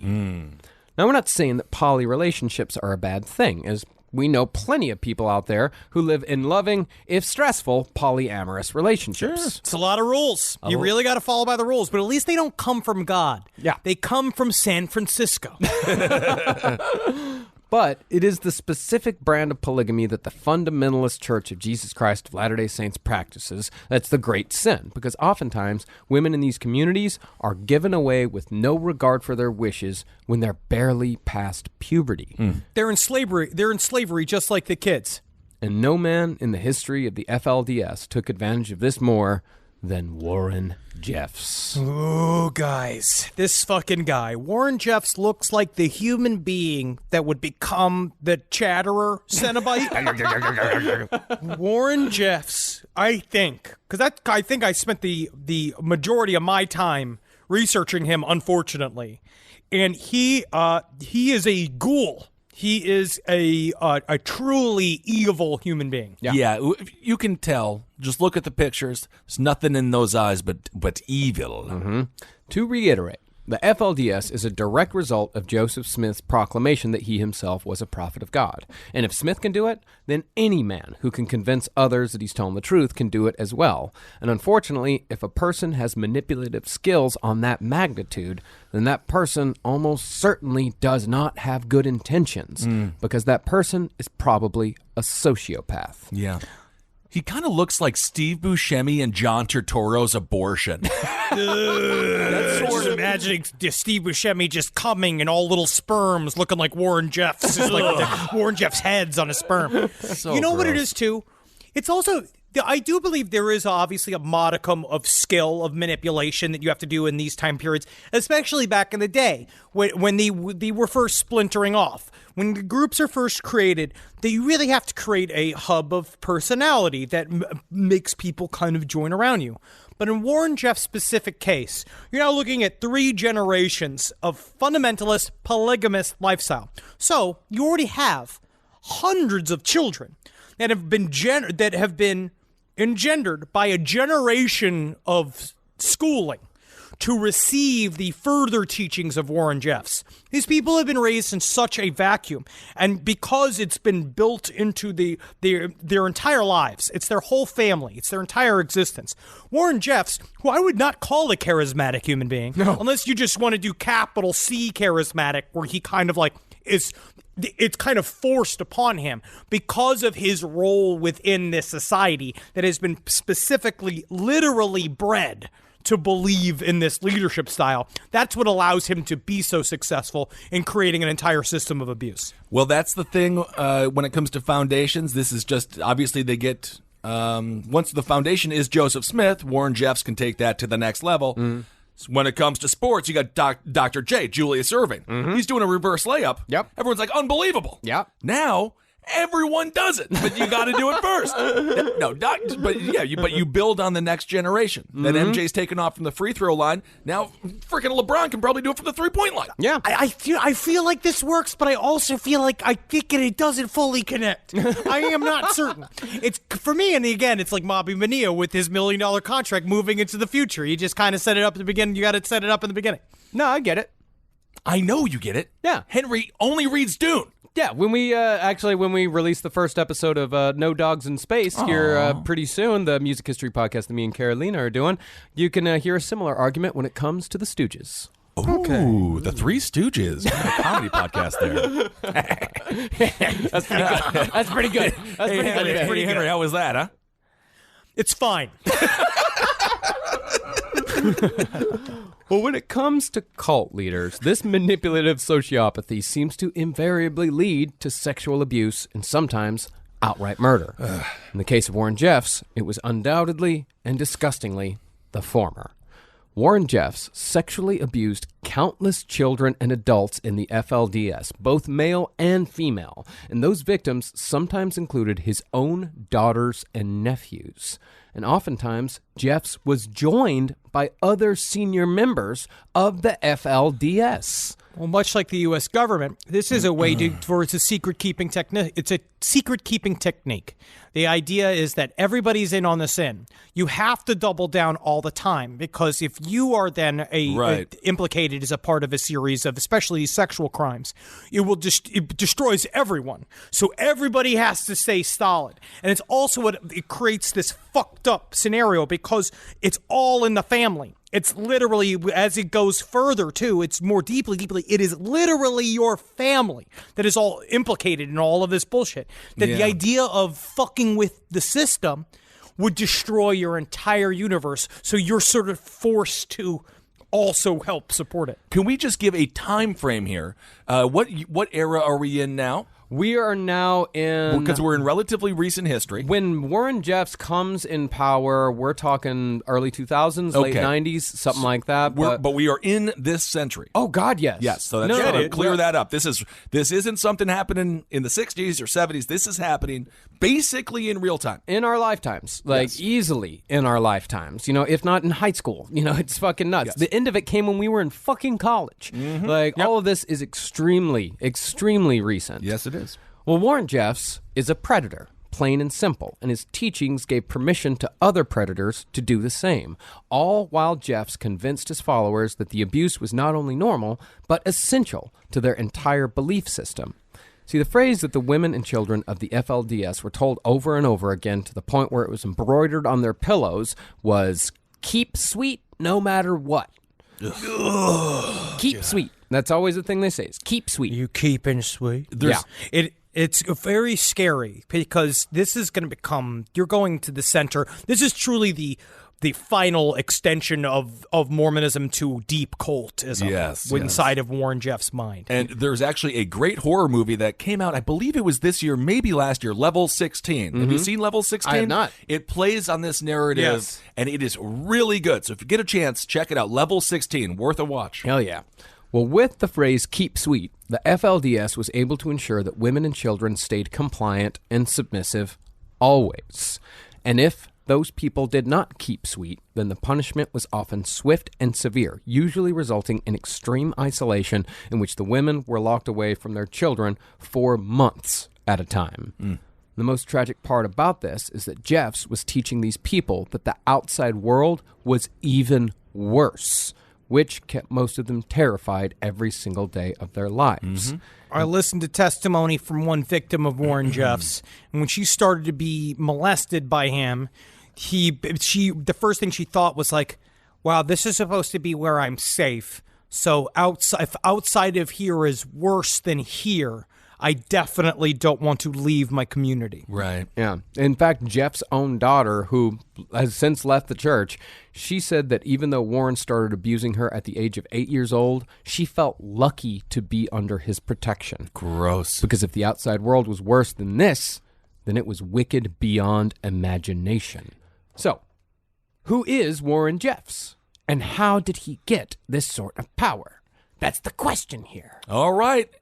Well, part of that question could be answered in who Warren's father was. And we've already mentioned him once in this episode. Warren's father was Rulon Jeffs. Ooh, man, Rulon Jeffs is just another. When you see all of them stand together, it's just all of the worst forefathers to ever exist. It's fucking from a fucking horror movie. Yeah. Now, like any good Mormon cult leader, Rulon had a bounty of wives, even more than Brigham Young. Rulon married 75 women and had at least 65 children, although that number is probably higher. We just don't know because the FLDS isn't great at record keeping. I wonder why. Purposefully so.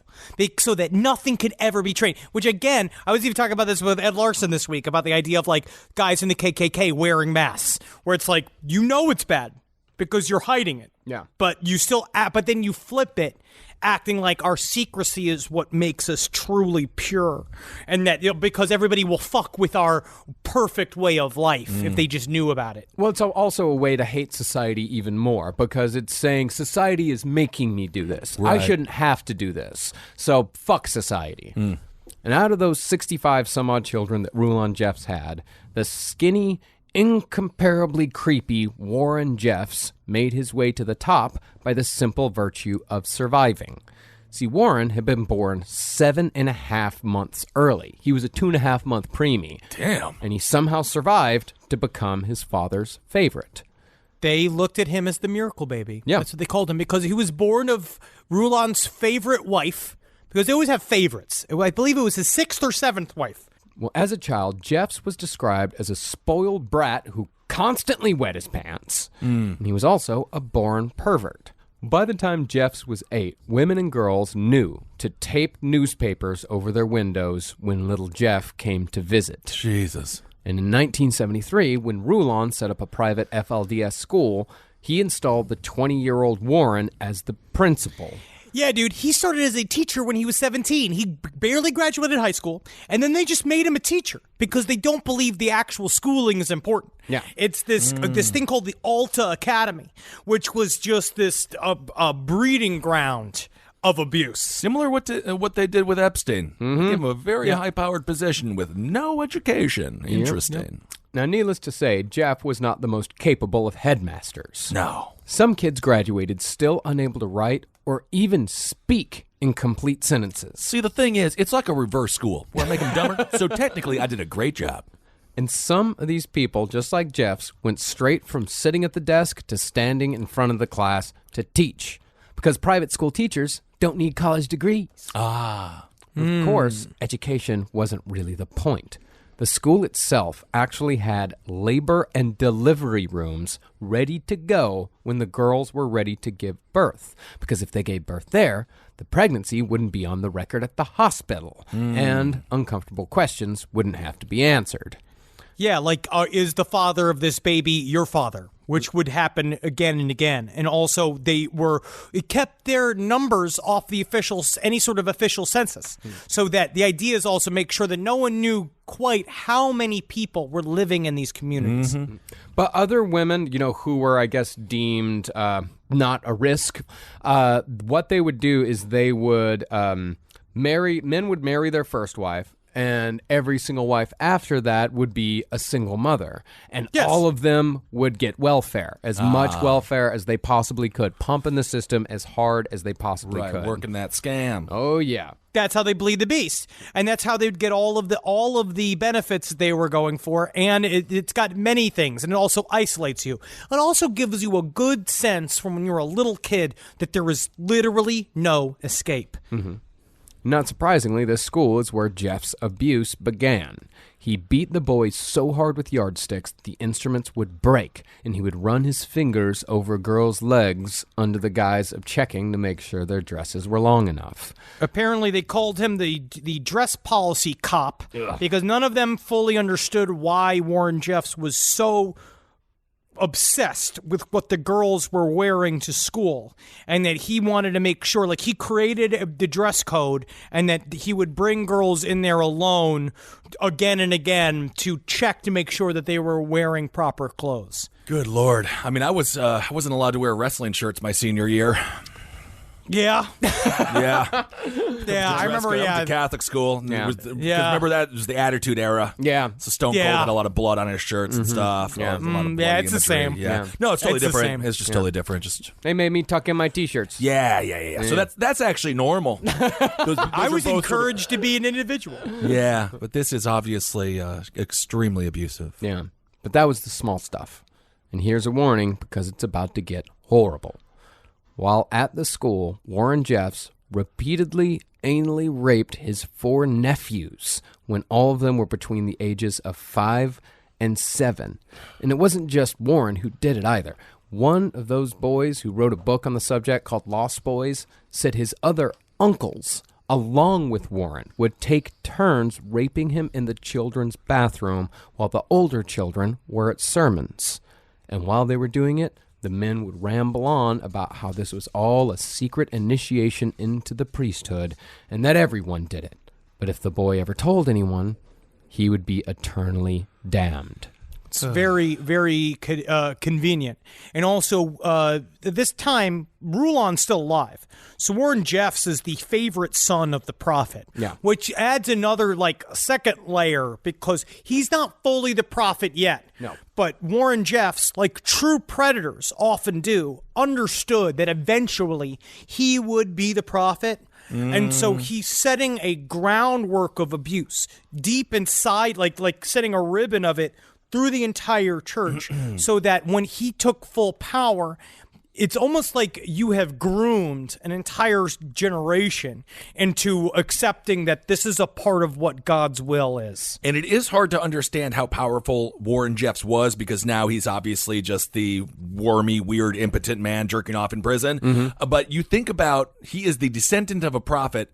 Mario Batali could only make sweet cakes.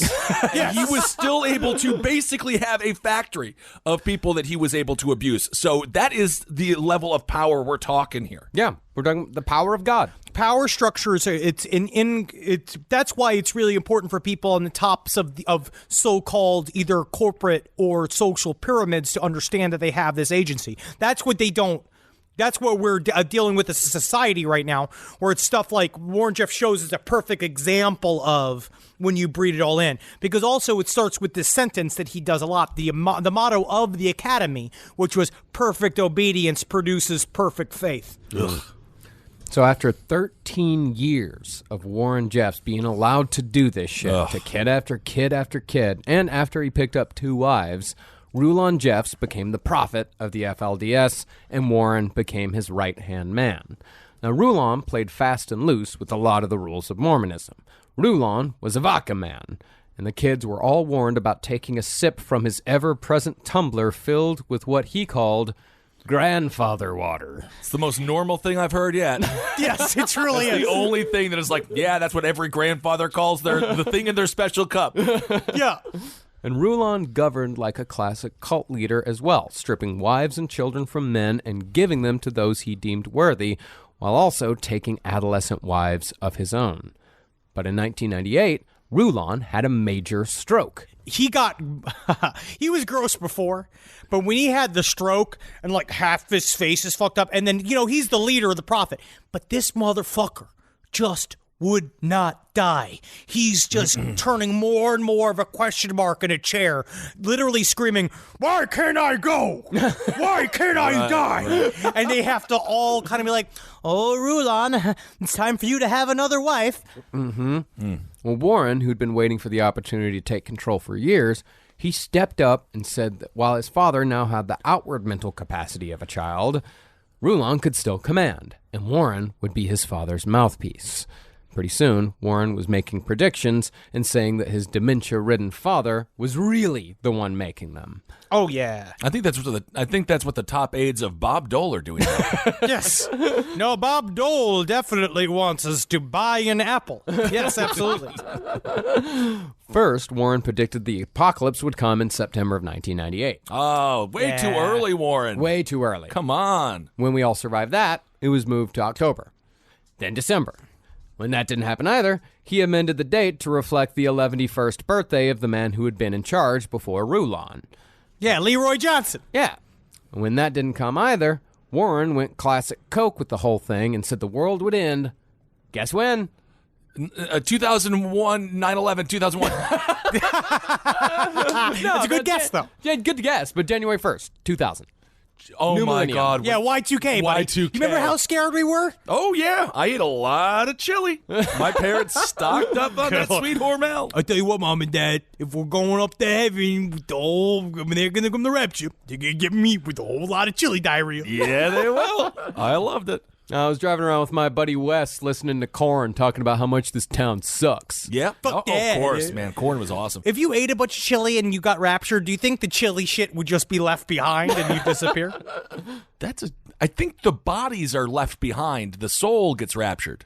No, the body's still up, too. bodies It's body and soul. Because remember that bumper sticker? In the event of rapture, this car will be unmanned. Yeah, but that's a bumper sticker. I don't know. I think that's a toss-up. Yeah, I don't think so. I heard it was always the soul. I think it's the body and the soul, I think. We could have this, All the TV we stuff could have tells me this- that it's... Yeah, but it's all made up. So I'm just going to say, yes, I have always heard it was the soul. But when the turn of the millennium came and went, Jeff said that it was because his people had been too sinful. They weren't worthy. And as a result, the can was kicked down the road to the 2002 Salt Lake City Winter Olympics. Okay. Yep. People just accepted it. Sure. They just fell in line. What else did they have? They're victims, so. They fell in line like they always did, because by the time Warren Jeffs was in power, whoever was the leader of the FLDS had complete control over these people. It was an entrenched power system. All you had to do was plug a dude into that top spot, and they would do whatever he said, no matter what. Well, both of these kind of all of these stories happened on the outskirts of society. This was in a place called Short Creek. They had to move from Short Creek. They had to end up going even deeper into seclusion. So these guys are already, like, they are fucking in a prison of their own making. Oh, yeah. And because of the Short Creek raid, the U.S. government is not dabbling with fucking with them at all. They view them as these sort of like enclaves of, well, let these weirdos have their religious freedom and they can do whatever they want. And what that is creating this whole thing of an entire culture of we can do whatever the fuck we want here and no one's coming to save you. Well, that's also Ruby Ridge, and it's also Waco. The government was had It's a a- lot of mud on their face after Waco specifically. This is an unintended consequence of Waco. Yes. Where they knew bad shit was going down there. Women were coming out and telling them like how awful shit was, Right. and still they were like, I don't really feel like it. And this was well known. I mean, 2020, Dateline, like they were doing investigative reports on this for a while. So you can all just watch that because it's all modern history. Yeah, and it's still happening. Don't think that this shit went away with Warren Jeffs. No, it's absolutely. still happening. And it isn't just the women who are treated horribly in the FLDS either. All the children are abused in one way or another. And both young boys and men can be excommunicated for no reason worse than the prophet saw them in a bad dream. And if a young boy is excommunicated, then the family is forced to abandon the child by the side of the road. They just drive up the road a little bit and throw them out like a fucking dog. Like people used to do when I was a kid. They used to throw out dogs at the side of the road right next to our house because they knew we would take care of them. You gotta take care of them. And we would. That's how I got Velma, who was one of my favorite dogs. Velma was a circus dog. She walked on the fence. That is cute. I'm just gonna say, looking at the bright side of this, though, if you are excommunicated, you're just like, so I get to go? Like, it could be the best thing that ever happened to you, right? Some The people. problem is that they have no clue what to do with their Right, lives. right, This 'cause would they're become also- a group of dudes that would go on to be self-identified as lost boys. Right. And a lot of times, I mean, honestly, it seems like a lot of them fell into drugs. Yeah. A lot of them fell because they lost their whole infrastructure. They had no schooling. They were left. They could barely read. All of a sudden, they have to figure out how to pull together a whole life. They got to figure out how to live in a modern society. Right. And these cullings would happen again and again. Every single time, people would get closer to threatening the internal power structure of Warren Jeffs. A couple of them got a TV show, though. Hey, the remember that? American Hey. dream. And really, the rank and file men of the FLDS are no more than drone workers. Many of them leave school in the 3rd grade and begin a life of nothing but hard manual labor. The author of Prophet's Prey said that he personally saw boys as young as 8 working commercial construction projects, driving heavy machinery, setting cement, These boys were so short that the hammers that hung from their work belts drug the ground. So he looked up, dude. there was a fucking 8-year-old walking on an I-beam. Jeez. Well, they truly went all the way back where children are workforce. So they were having as many kids as humanly possible and throwing them into gigantic construction projects. So they would undercut. There was so a lot of the surrounding community would be super mad at the FLDS groups, especially Warren Jeffs groups, because they could fucking undercut all these other projects coming to go because they don't charge as much because they got kids doing free labor. Can you imagine, guys, if at 8 years old we were supposed to do construction, Marcus would just be digging, I would just be like, how do we make a bounce house? And then Henry, I think that you would just probably be trying to set up a burger stand or something. I just disappear into the woods. I think that at some point I'd be like, y'all, I'm more of I do funny voices. That's like a thing I like to do. And I like watching movies and I like movie trivia. So I can help with that. But otherwise, I believe it. That's how I'd get kicked out of the army too. That's a pretty intense archaeological digs when I was 8 years old. So don't malign my dig. I mean, my digging skills were pretty fucking nuts then. It is literally the opposite of building a building. It is digging into the ground. I would make dugouts. That's what I would make. When I learned what dugouts were, you build something into the side of a hill. It's all digging. It's building by digging. That's what he likes. All right. That makes sense. I get it. Well, if Warren Jeffs had a bad feeling about any kid at any time, they were gone. One 12-year-old boy was dropped off by the side of the highway by his own father after Warren called the boy a bad seed. That's all he said. He's a bad seed. And so the father dropped him off by the fucking highway. And of course, this all plays great for the higher-ups because less men means more women. And that's very important for FLDS members because only a man who has 3 wives can reach the highest kingdom of heaven. 3 wives is dumb, man. That's not what you're talking about. You need more than that, my friend. 3 wives is a starter pack for an FLDS husband. I don't know if this is a proper segue or not, but you said the kid was a bad seed, and I want to say Prophets Pray, the documentary. Nick Cave did a great job creating the score for that documentary. Oh, yeah. I love Nick Cave scores. He is the best. Well, as far as women go, those in the FLDS believe that they can't even enter heaven until they have a priesthood head, otherwise known as a husband. And since Mormons are taught that they can in fact go to hell from the age of 7 on, you can see how a young girl might be anxious to enter into a marriage as soon as possible, because no husband means no heaven.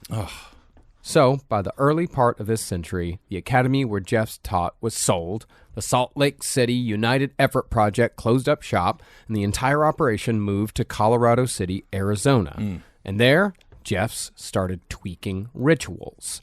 He maintained that everyone had been getting the blood atonement ritual wrong all along, and what the founders had really meant was that sinners and apostates should actually be killed on a stone altar in a sacred place. So he went even farther and tried to bring it even deeper undercover and saying we need to start doing sacrifices for the Lord. Interesting. This reminds me of the church that y'all went to in Edinburgh that just had the guillotine in the back of the church. Yeah. That would just 200 people a day, and then they put the guillotine back in the back of the church, and then they say, let's pray. Well, the sinner would be bound to a rock where the high priest would place a mask on the victim. Then the victim's throat would be cut ear to ear, just as the punishment oath says.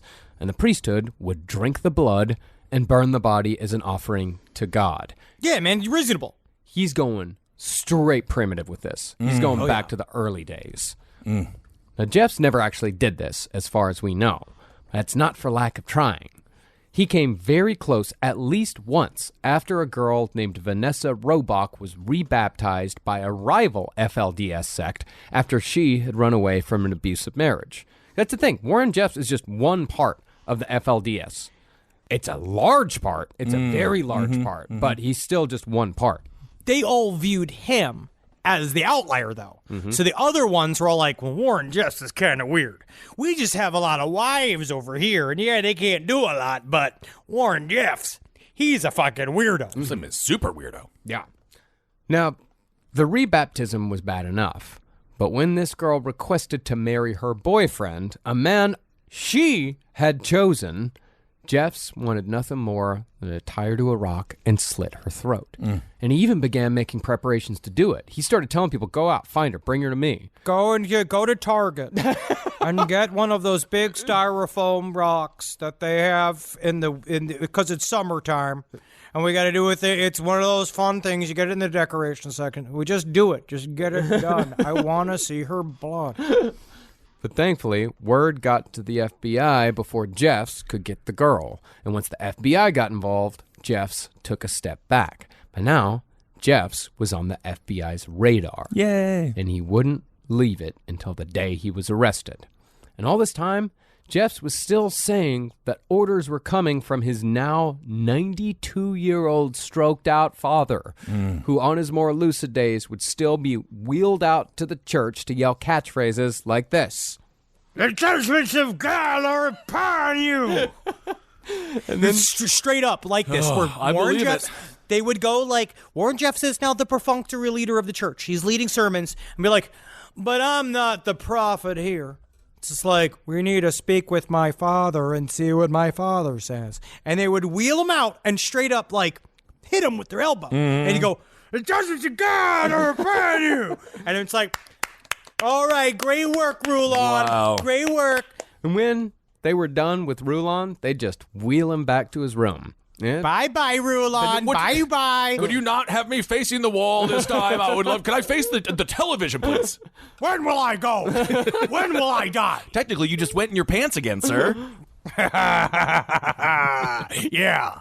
But still, Rulon was the leader as far as the people were concerned. And Warren started spreading rumors that he would live for centuries. Because he's doing so great at 92.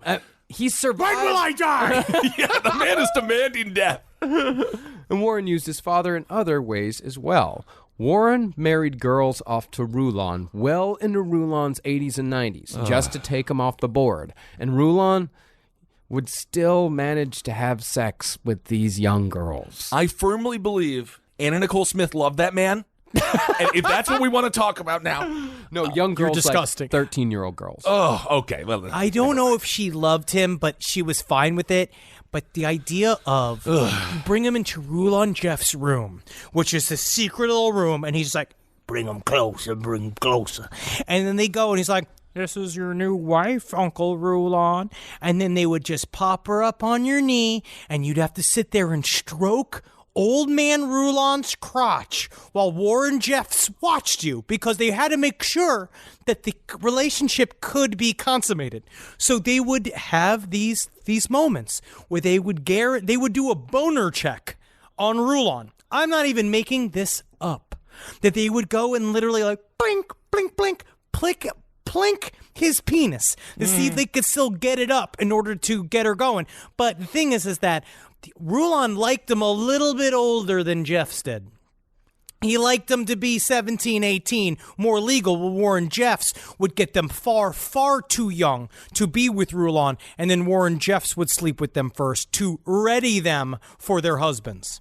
But Rulon finally died on September 8th, 2002 from septic shock as a result of an obstructed bowel. Uh-oh. Which came as an honest-to-God shock to the FLDS. Another one died from a shit disease, just like Brigham Young. Everyone sincerely thought that Rulon was going to live for centuries, and that upon his death, God would enter the room and bless Rulon with a new young body.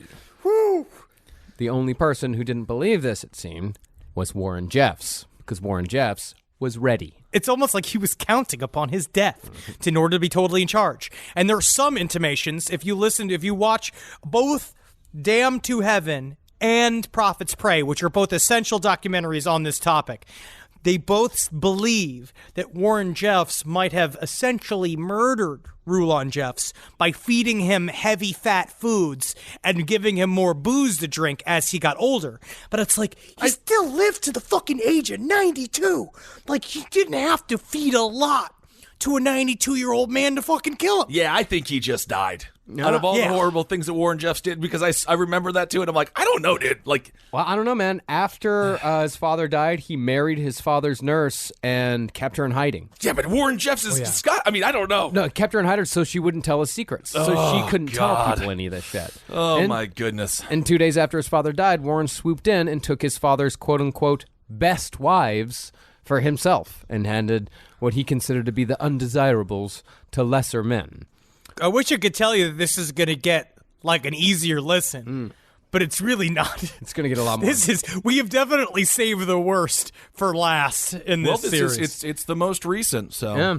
But for Jeffs, this wasn't just about power. It was also about the money.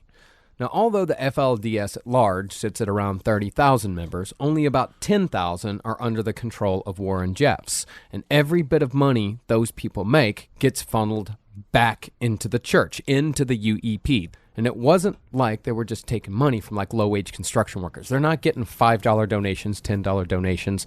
The UEP owned the contracting businesses and owned the factories where these people were employed. And it all got funneled back to the UEP.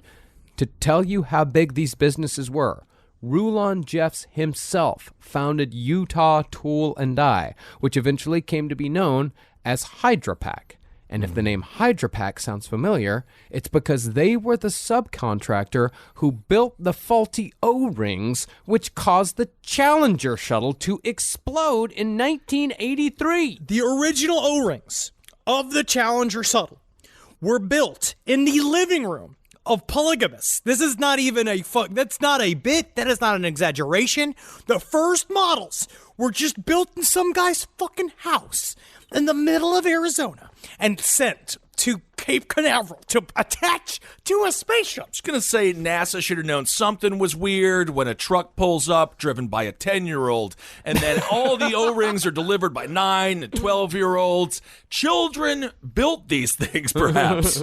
Yeah, wait a second. Does your factory, is it in Neverland?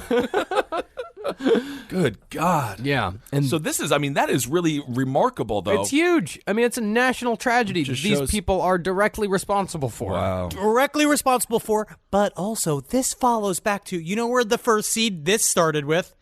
Joseph Smith's Hotel. Yeah. This is the first thing of him at first explaining that Mormons need to be good at business and they need to make a lot of cash. So what they did, which was the way they worked it, was that they had so much free labor. They could build these massive construction corporations where they are just pumping out work as fast as humanly possible. And they're making millions of dollars a month. Yeah. Now, after his father's death, Warren Jeffs decided that he'd do something that hadn't been done since the days of Joseph Smith. Jeffs decided to write his own holy book, co-dictated by God himself and the now dead Rulon Jeffs. I can't believe they got Morgan Freeman. Yeah, that's amazing. And so Jeffs, like Nixon, decided to record damn near every thought that came into his head, no matter how awful. He called this his priesthood record, and he used it to justify his crimes against children. Jeff said that his plan was to teach the young people that there was no such thing as underage marriage, and that the older men who married young girls were actually protecting them if the girls would, quote, look at it right. The way they called it raising them up. They'd raise them up from a child, because if you look, remember the first instinct of this to cling it back to was Brigham Young, when he said you could marry a 12-year-old, but you can't touch her until, you should let her turn into an adult. 13-year-old. Or 13-year-old. Jeffs is doing the same shit, but he's not waiting for them to turn into adults. And he observed all this from a purely criminal perspective as well. He knew what he was doing was wrong. He said that he would have to marry more girls as young as 12, not just to test the parents, but as a test to all of his people to see if they would snitch on the prophet. Ugh. He had to flaunt it. He had to show all of them, I'm doing this. Right. Jeffs even started making his own child pornography and would keep it all locked away in a safe. But around 2003, the state of Utah was starting to turn their attention to polygamy once more. If you want to ruin an afternoon, look up Warren Jeff's sex tape. He has this tape. It's not visual, and you can't hear anything, but they played it in court during his trial. And it has a series of instructions of him talking to his brides in one room, where he is instructing them how to properly please their husbands, and they have to practice on him. Well, Utah convicted an FLDS cop named Rodney Holm of bigamy and sexual assault with a minor because his third wife had been only 16 years old. And that girl testified that it had been not only her husband who had abused her, but her sister wives as well. So the story we heard over and over again when it comes to sister wives is that if one woman doesn't stay sweet, then the others will beat her, lock her away from her children, and emotionally abuse her in any way they deem necessary. That's how you got your favorite wives, because the favorite wives are the ones that were the real taskmasters that would hold up the status quo so it wouldn't fuck up their own lives too. Yeah, they're beating each other to try to get to the one who's at the top. Right, right. Now, people have been coming out of FLDS for years with stories of abuse, but with the conviction of Rodney Holm, things started turning. And in August of 2003, the Utah Attorney General, Mark Shurtleff, said point blank that he was coming for Warren Jeffs. All right. And so, Jeffs went underground and established 3 further outposts, pretty much abandoned Colorado City. Okay. One outpost was in South Dakota, the other was in Mancos, Colorado, and the most infamous was built in the small government paradise of West Texas near the town of San Angelo. And this is when it really hits me how recent all this is. Because my friend Megan's parents actually lived in San Angelo when me and Megan were in college, when we were going to college together. And Megan vividly remembers prairie dress clad sister wives from the Warren Jeffs compound wandering around Walmart. Jeez. Oh yeah, dude. Buying shit in bulk. Because now he's completely in hiding. And so people are actively looking for him. And he goes completely off the radar. And he says, which is an occult leader's fucking perfect world, I'm being persecuted for my beliefs because they know I'm the one true savior. So now I am going to go and live these separate lives. And he has his favorite wives that he keeps with him in a fucking SUV at all times, like a little fucking female army with his fucking like coterie of what he'd end up calling the God Squad. A bunch of fucking big youths that would rove around in blacked out SUVs, so that would be his like security detail everywhere he went. Sounds like Gaddafi surrounded by women and people who look like Bane from Batman. So Yes. I don't want to make, I don't want to be, I'm just adding a little levity here. How good are the deals at Walmart? Like, it seems as if he was willing to give up his location, willing to lose everybody by sending them to Walmart because they're rolling back prices. And so he's just like, no, we got to go to Walmart. You got to understand, mac and cheese is 79 cents. The best part about Walmart is that you can get a mattress, you could get a gallon of milk, or you can get a shotgun. Well, from what Megan would tell me, the Mormon women, the FLDS women in Walmart would pointedly not talk to anyone. Oh, I'm sure. That they would make a point to not speak with anyone at all, like nobody else even fucking existed. Yeah, and I'm sure there wouldn't just be, no one goes alone either. I'm sure they have a kind of a snitch system as well. Yeah. Yeah, of course. And so Jeff started bouncing between the 3 settlements, building a twisted society of his own making, often wandering the grounds in a haze, experiencing revelation after revelation. In fact, it's worth noting that some argue that Warren Jeffs could very well be schizophrenic, because schizophrenia runs pretty deep on his mother's side of the family. But on the other hand, Jeffs could also just be extremely calculating. I am not going to put anything towards him having mental illness. Sure, you could say whatever you want. I would definitely not blame this on schizophrenia. No. I think that he is an extremely cunning and able predator. Yes. That was born into a perfect scenario for a predator, and he fucking rid it as hard as he could. Absolutely. And we have to be careful not to escape. Mental illness is very real. Of course. But you know who else had mental illness? Or you know who had mental illness? Daniel Johnson. Yeah. And he just made incredible Brian music. Wilson. Brian Wilson. Me. Yes. And Marcus Morris. Yes. So We're all right. I agree with both of you guys. This man is very calculating. Obviously, something was loose. But Yeah. Warren Jeffs would look up designs for mainstream LDS churches online and pass the designs off as his own, saying they came directly from God. But Jeffs usually added a little flair of his own to the design. In one design, Jeffs commanded the construction of a hardwood bed frame on wheels that would be used during special ceremonies. The frame was covered in a table, and when the table was opened, it revealed a mattress and ropes. There is a thing that he liked to talk about, which I couldn't find the real explanation for anywhere, called the Law of Sarah. That he would do this, he would have public sex with his wives in front of his other wives inside the inner sanctum of the temple while attached to this bed. And the bed literally had a staircase that you could roll up to it because it was like 6 feet tall. So you could roll up to it like I will have one day in my discerning adult's bedroom. Okay. It's interesting. In another temple, Jeffs tried installing an incinerator that could reach temperatures as high as 2,700 degrees, twice as hot as a crematorium. He requested this specifically. It has to be twice as hot as a crematorium. And when the guy who was tasked to build it refused unless Jeffs would tell him what the fuck it was for, Jeffs fired the guy rather than give away the game. It's pottery. I'm making pottery. I guess I'll never get my own fashion-style charred pizza. I love pizza, and I just can't get it charred enough, and I just wish that pizza could be more burnt.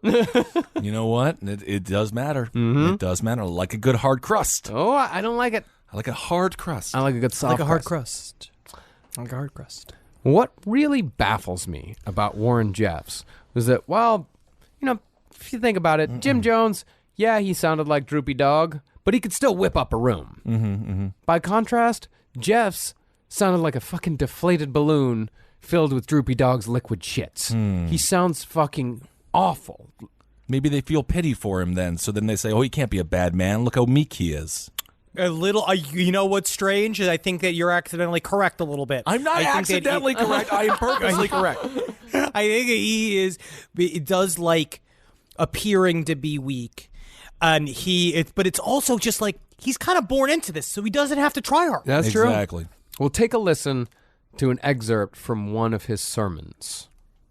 And I hope all of you can see that you're drawing closer together through me, through priesthood, and the confidence is creating a heaven between us, always directable by the priesthood over you. Remember, purity is to do all that you do through the power of the Spirit of God and be directable by the priesthood over you. And in those revelations, the Lord said, be willing to do whatever He directs through your husband. We believe in revelation. Walk in the light, and the light will grow in you. Walk in the light, and the light will grow within you. And pray for everyone else to succeed, including the children. Pray me there, ladies. Get me there. The Lord will, if you'll have faith. I want to apologize to everyone who crashed their cars. Please don't blame the podcast. You can blame Warren Jeffs. But, if he's setting the tone, and for a very quiet, meek people, I guess to them that must seem energetic. Well, this speech in particular was him trying to convince a group of his wives about being comfortable being nude around him. Because he had, for years, set up a doctrine of you need to be fully clothed. And that's the only way that you will be heavenly. It's the only way you are pure. With this whole side movement, he's trying to then be like, no, but because I'm your husband, it's totally cool for you guys to be fucking super freaky with me, even though you don't even know what the hell that means. Interesting. And honestly, we're just giving you the extremely broad strokes here when it comes to Warren Jeffs. If you want the full story, please go read Sam Brower's Prophets Pray, because this story really is fantastically complicated, but still fascinating. Absolutely, especially when the cat and mouse game that goes to try and find him. The problem is it's another 3 hours of podcast. So this is a story that if you really want to get into those nitty gritty details of like just how long he was on the run, read Prophets Pray. Yeah. In fact, it was the testimony of the men who wrote the 2 books sourced today that finally made the state of Texas raise the legal age of marriage from 14 to 17. Okay. Because no representative was going to publicly argue against that. Right. I think we should make it 9. Really? Really? Yeah. Oh, man, I can't believe I said it out loud. Oh, my gal. You never know. You might get reelected. And it was partly through the investigative work of Sam Brower that Warren Jeffs was finally taken down. On June 8th, 2005, Jeffs was indicted on 2 felony counts of sexual misconduct. Then, after further investigation, the FBI finally placed Warren Jeffs on their top 10 most wanted list. Yay! And within 3 months, he was arrested during a routine traffic stop outside of Apex, Nevada. Now, when the cops pulled him over, Jeffs gave the oddly pedophilic name of John Findlay. And he said it like that with his fingers. Going, Sounds like when Tom Hanks played that like scary guy with the black suit and all the pumpkins on SNL. Oh, yeah. Remember him? Yeah. He's a funny character. Was it Alvin Pumpkins? Something like that. Jim. to one of the guys. Yeah, I think it's Tommy Pumpkins. I don't remember the character. He's funny, though. But during this time period, so he'd be on the road. So what he did was that he knew the jig was up. So for about a couple months, he went on a full-on vacation with his favorite wives, and he would dress in like a Who Farted shirt, wore shorts. They fucking listened to a lot of fucking classic rock on a motorcycle. He had a little motorcycle, and he was zipped all around. Jeez. And his job was to go, and he wanted to show his wives the actual monuments of the LDS, the mainstream Mormon church, so they could see the history of where they came from, but also wanted to expose them to the true wickedness of the outside. So he'd buy lots and lots of pornography and show it to them, and also he took them to Mardi Gras to see just how disgusting Mardi Gras was, even though they just had a good time. Right. Technically. Unbelievable. And then after Mardi Gras, they went to Mardi Gras in 2005, and Warren Jeffs said that God shall take this wicked generation from this earth.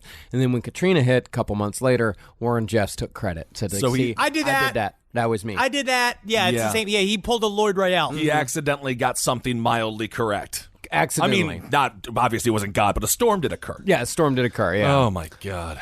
Well, when Jeffs was pulled over and gave the name John Findlay, nobody in the car could really agree who owned the car or where they were going or anything like that. So the cops arrested all of them because obviously something extremely fishy was going on here. Right. And inside the car was $67,000 in cash, $10,000 in prepaid credit cards, 3 iPods, several laptops, and the keys to 10 brand new luxury SUVs. Damn. This is just a fraction Right. of what Warren Jeffs had at his disposal. The pact at the end was worth $110 million. And it was all his money to do whatever the fuck it is he wanted to do with it. Yeah, he was in charge of the entire thing. And when the cops searched one of the laptops, they found a video of Jeffs raping a 12-year-old girl. Oh, God. Why do you think that he filmed all of this shit? Do you think it's like the traditional, like he's trying to keep people in play by seeing other people's faces on these videos? Because he recorded all of his crimes. Yeah. I think he recorded it for the same reason that, BTK took the driver's license of Vicky Wegerly. He wanted to relive it. He just wanted to watch a fucking trophy. He might have had that Epstein-like thing, too, where he's like, this whole, 18 thing is a fad. It's going to pass. They're going to see how cool this is. Yeah. What a fucking scumbag. I feel bad. That's a rough day to be an agent. Real rough. It's good to get him off the streets, though. Yeah. So Jeffs was extradited to Utah, where he slowly began to deteriorate under the pressure of being locked up. Eventually, in one jailhouse interview, Jeffs said this. I am not the prophet.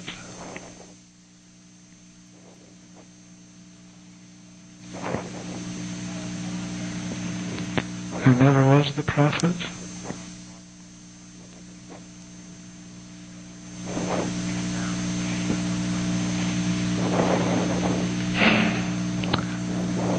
And I have been deceived by the powers of evil. You know what? You can't take it back. Yeah. At this No, you point, really can't take it back. You might as well just lean in. I mean, because also with the amount of pressure he put on it, because he was also doing he was trying to really go in the model of the ancient Mormon heroes. So what would end up being the YFC Ranch is the YFC Ranch, the Yearning for Zion Ranch, ended up becoming this massive construction endeavor. That was like his final, like the last spot that he was trying to hide, where they built a whole town, and that temple's still there. Yeah. No, outside. Yeah, it's closer. It's closer to the town of El Dorado.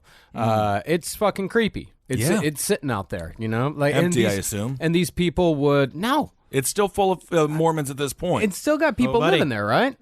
Oh, yeah, man. Fucking Lyle Jeffs is still in charge. Yeah. Warren Jeffs is still technically in charge. Yeah. We'll get into a little bit more of this, but yeah, it's still kicking. Yeah. Like after Jeffs was sentenced to 2 consecutive life sentences, he seemed to regain his faith in himself. He did. And went back on everything he said. Well, did you hear about this shit?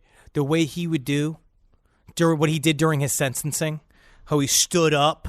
Like, against it, everyone was just like, sit down, please sit down. He stood up, he listened to his sentencing, and then he walked and he looked at people's faces, each one of the jurors. He looked into their faces and was challenging them. He went full fucking nut bar. Yeah. Right. And to this day, Warren Jeffs issues commands to his followers from prison. When Jeffs called from jail and told his followers that from then on everyone had to put their right sleeve on before they left, they did it. When he told them that they couldn't eat squash, onions, cabbage, milk, potatoes, or corn, they did it. Not allowed to wear red because Jesus is going to come back in a red suit. Yeah. Like Eddie Murphy. Really? No kidding. And they absolutely do not believe anything anyone says about Warren Jeffs except for Warren Jeffs. Wow. Today, these people look at Warren Jeffs as a martyr. At one meeting house in Colorado City, they have a replica of Warren's jail cell to remind the faithful of the sacrifices their prophet has made. Oh. Oh, yeah, dude. And he said, because that's part of what he's saying, he's being imprisoned for their sins. Right. Yeah. The reason why their world didn't end was because they weren't holy enough. So now he is the one who's truly accepting these on his own. He also is he's being very strange in jail. Apparently he is seen motionless for hours. He does masturbate so much that he is constantly reprimanded by his jailers. And also, at one point, he was praying so much, the skin on his knees split open from kneeling. And he had lesions, and he would bleed through all of his prison uniforms. But his brother's still in charge. All right. And to this day, they believe that Warren will eventually be freed from prison because here's the thing. Warren Jeffs still has all his fucking money, owing to a district court decision a few years ago. Utah had taken away control of the UEP from Warren Jeffs, but Judge D. Vance Benson gave it back, which put $110 million back in Warren's control.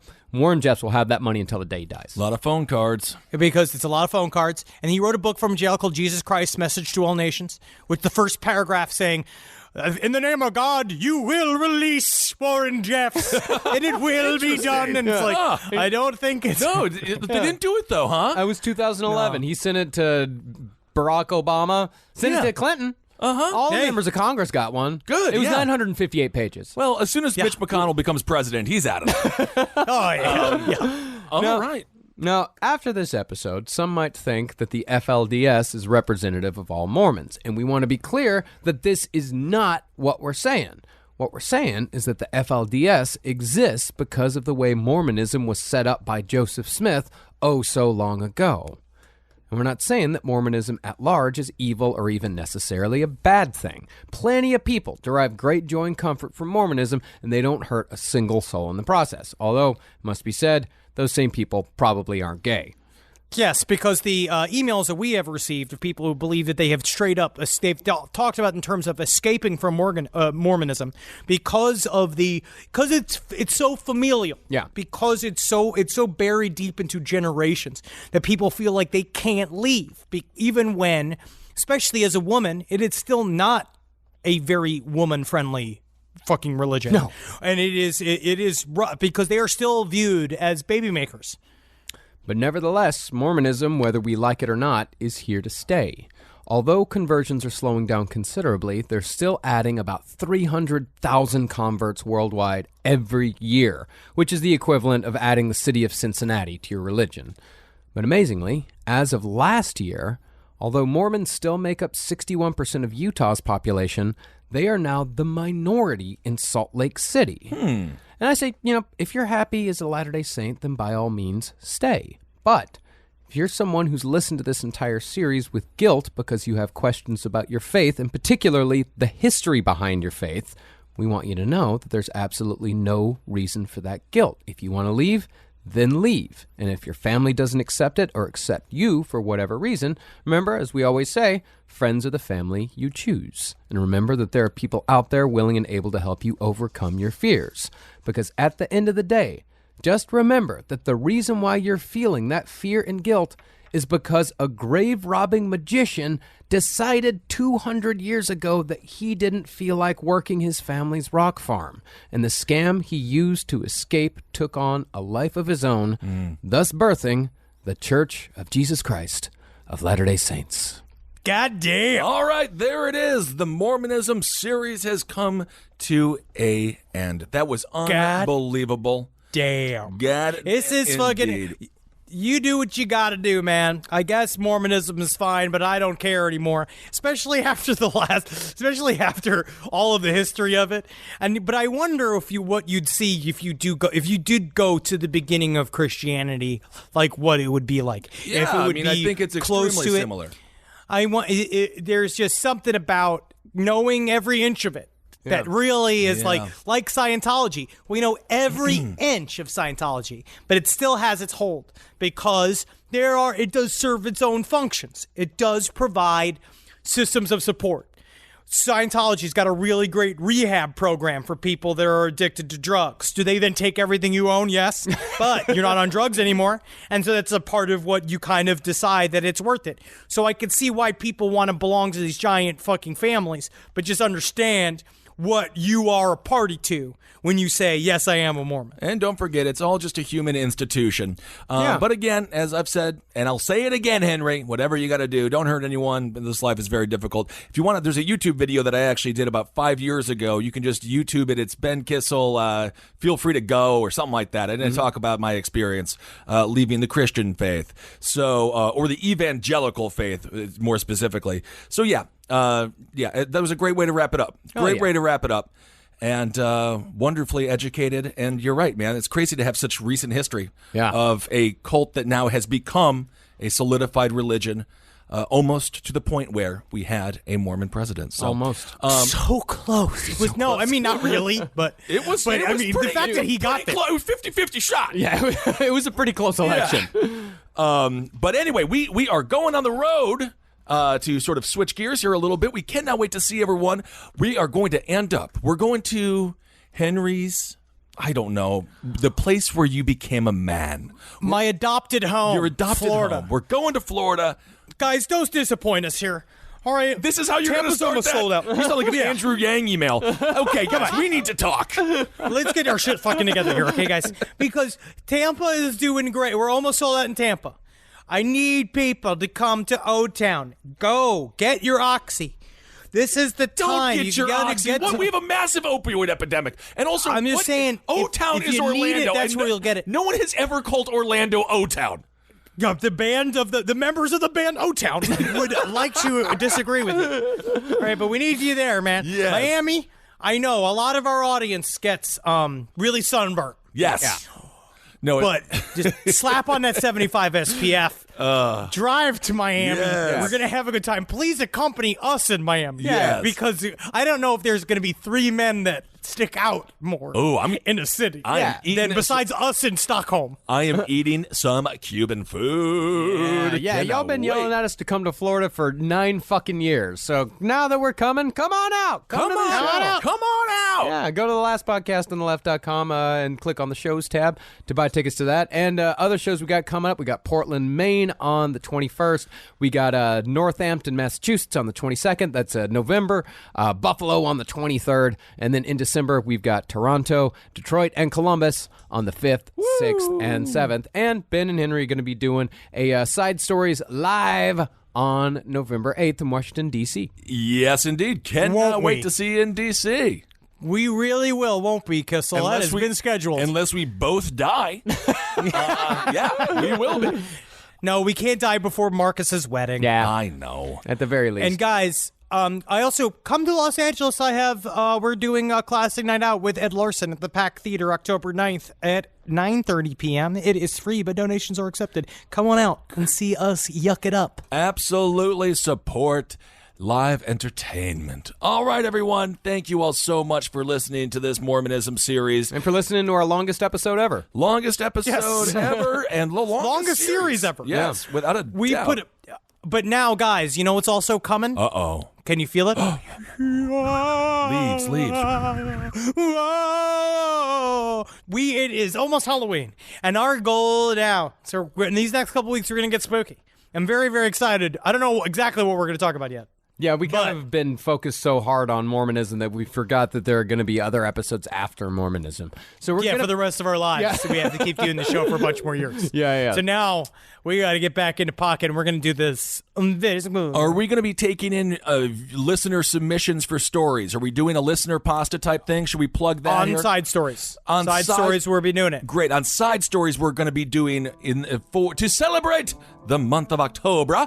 We will be taking in some listener submissions. Send us some creepy, spooky tales. You can go to Side Stories, LPOTL, at gmail.com. Side Stories, LPOTL, at gmail.com. Send us your stories, and we're excited to read those as Halloween approaches. This is. All right, everyone. Hope you're doing well. Have a great weekend. We love you very much. Hail yourselves. Hail Satan. Oh, hail Geen. Let's do a Magustalations.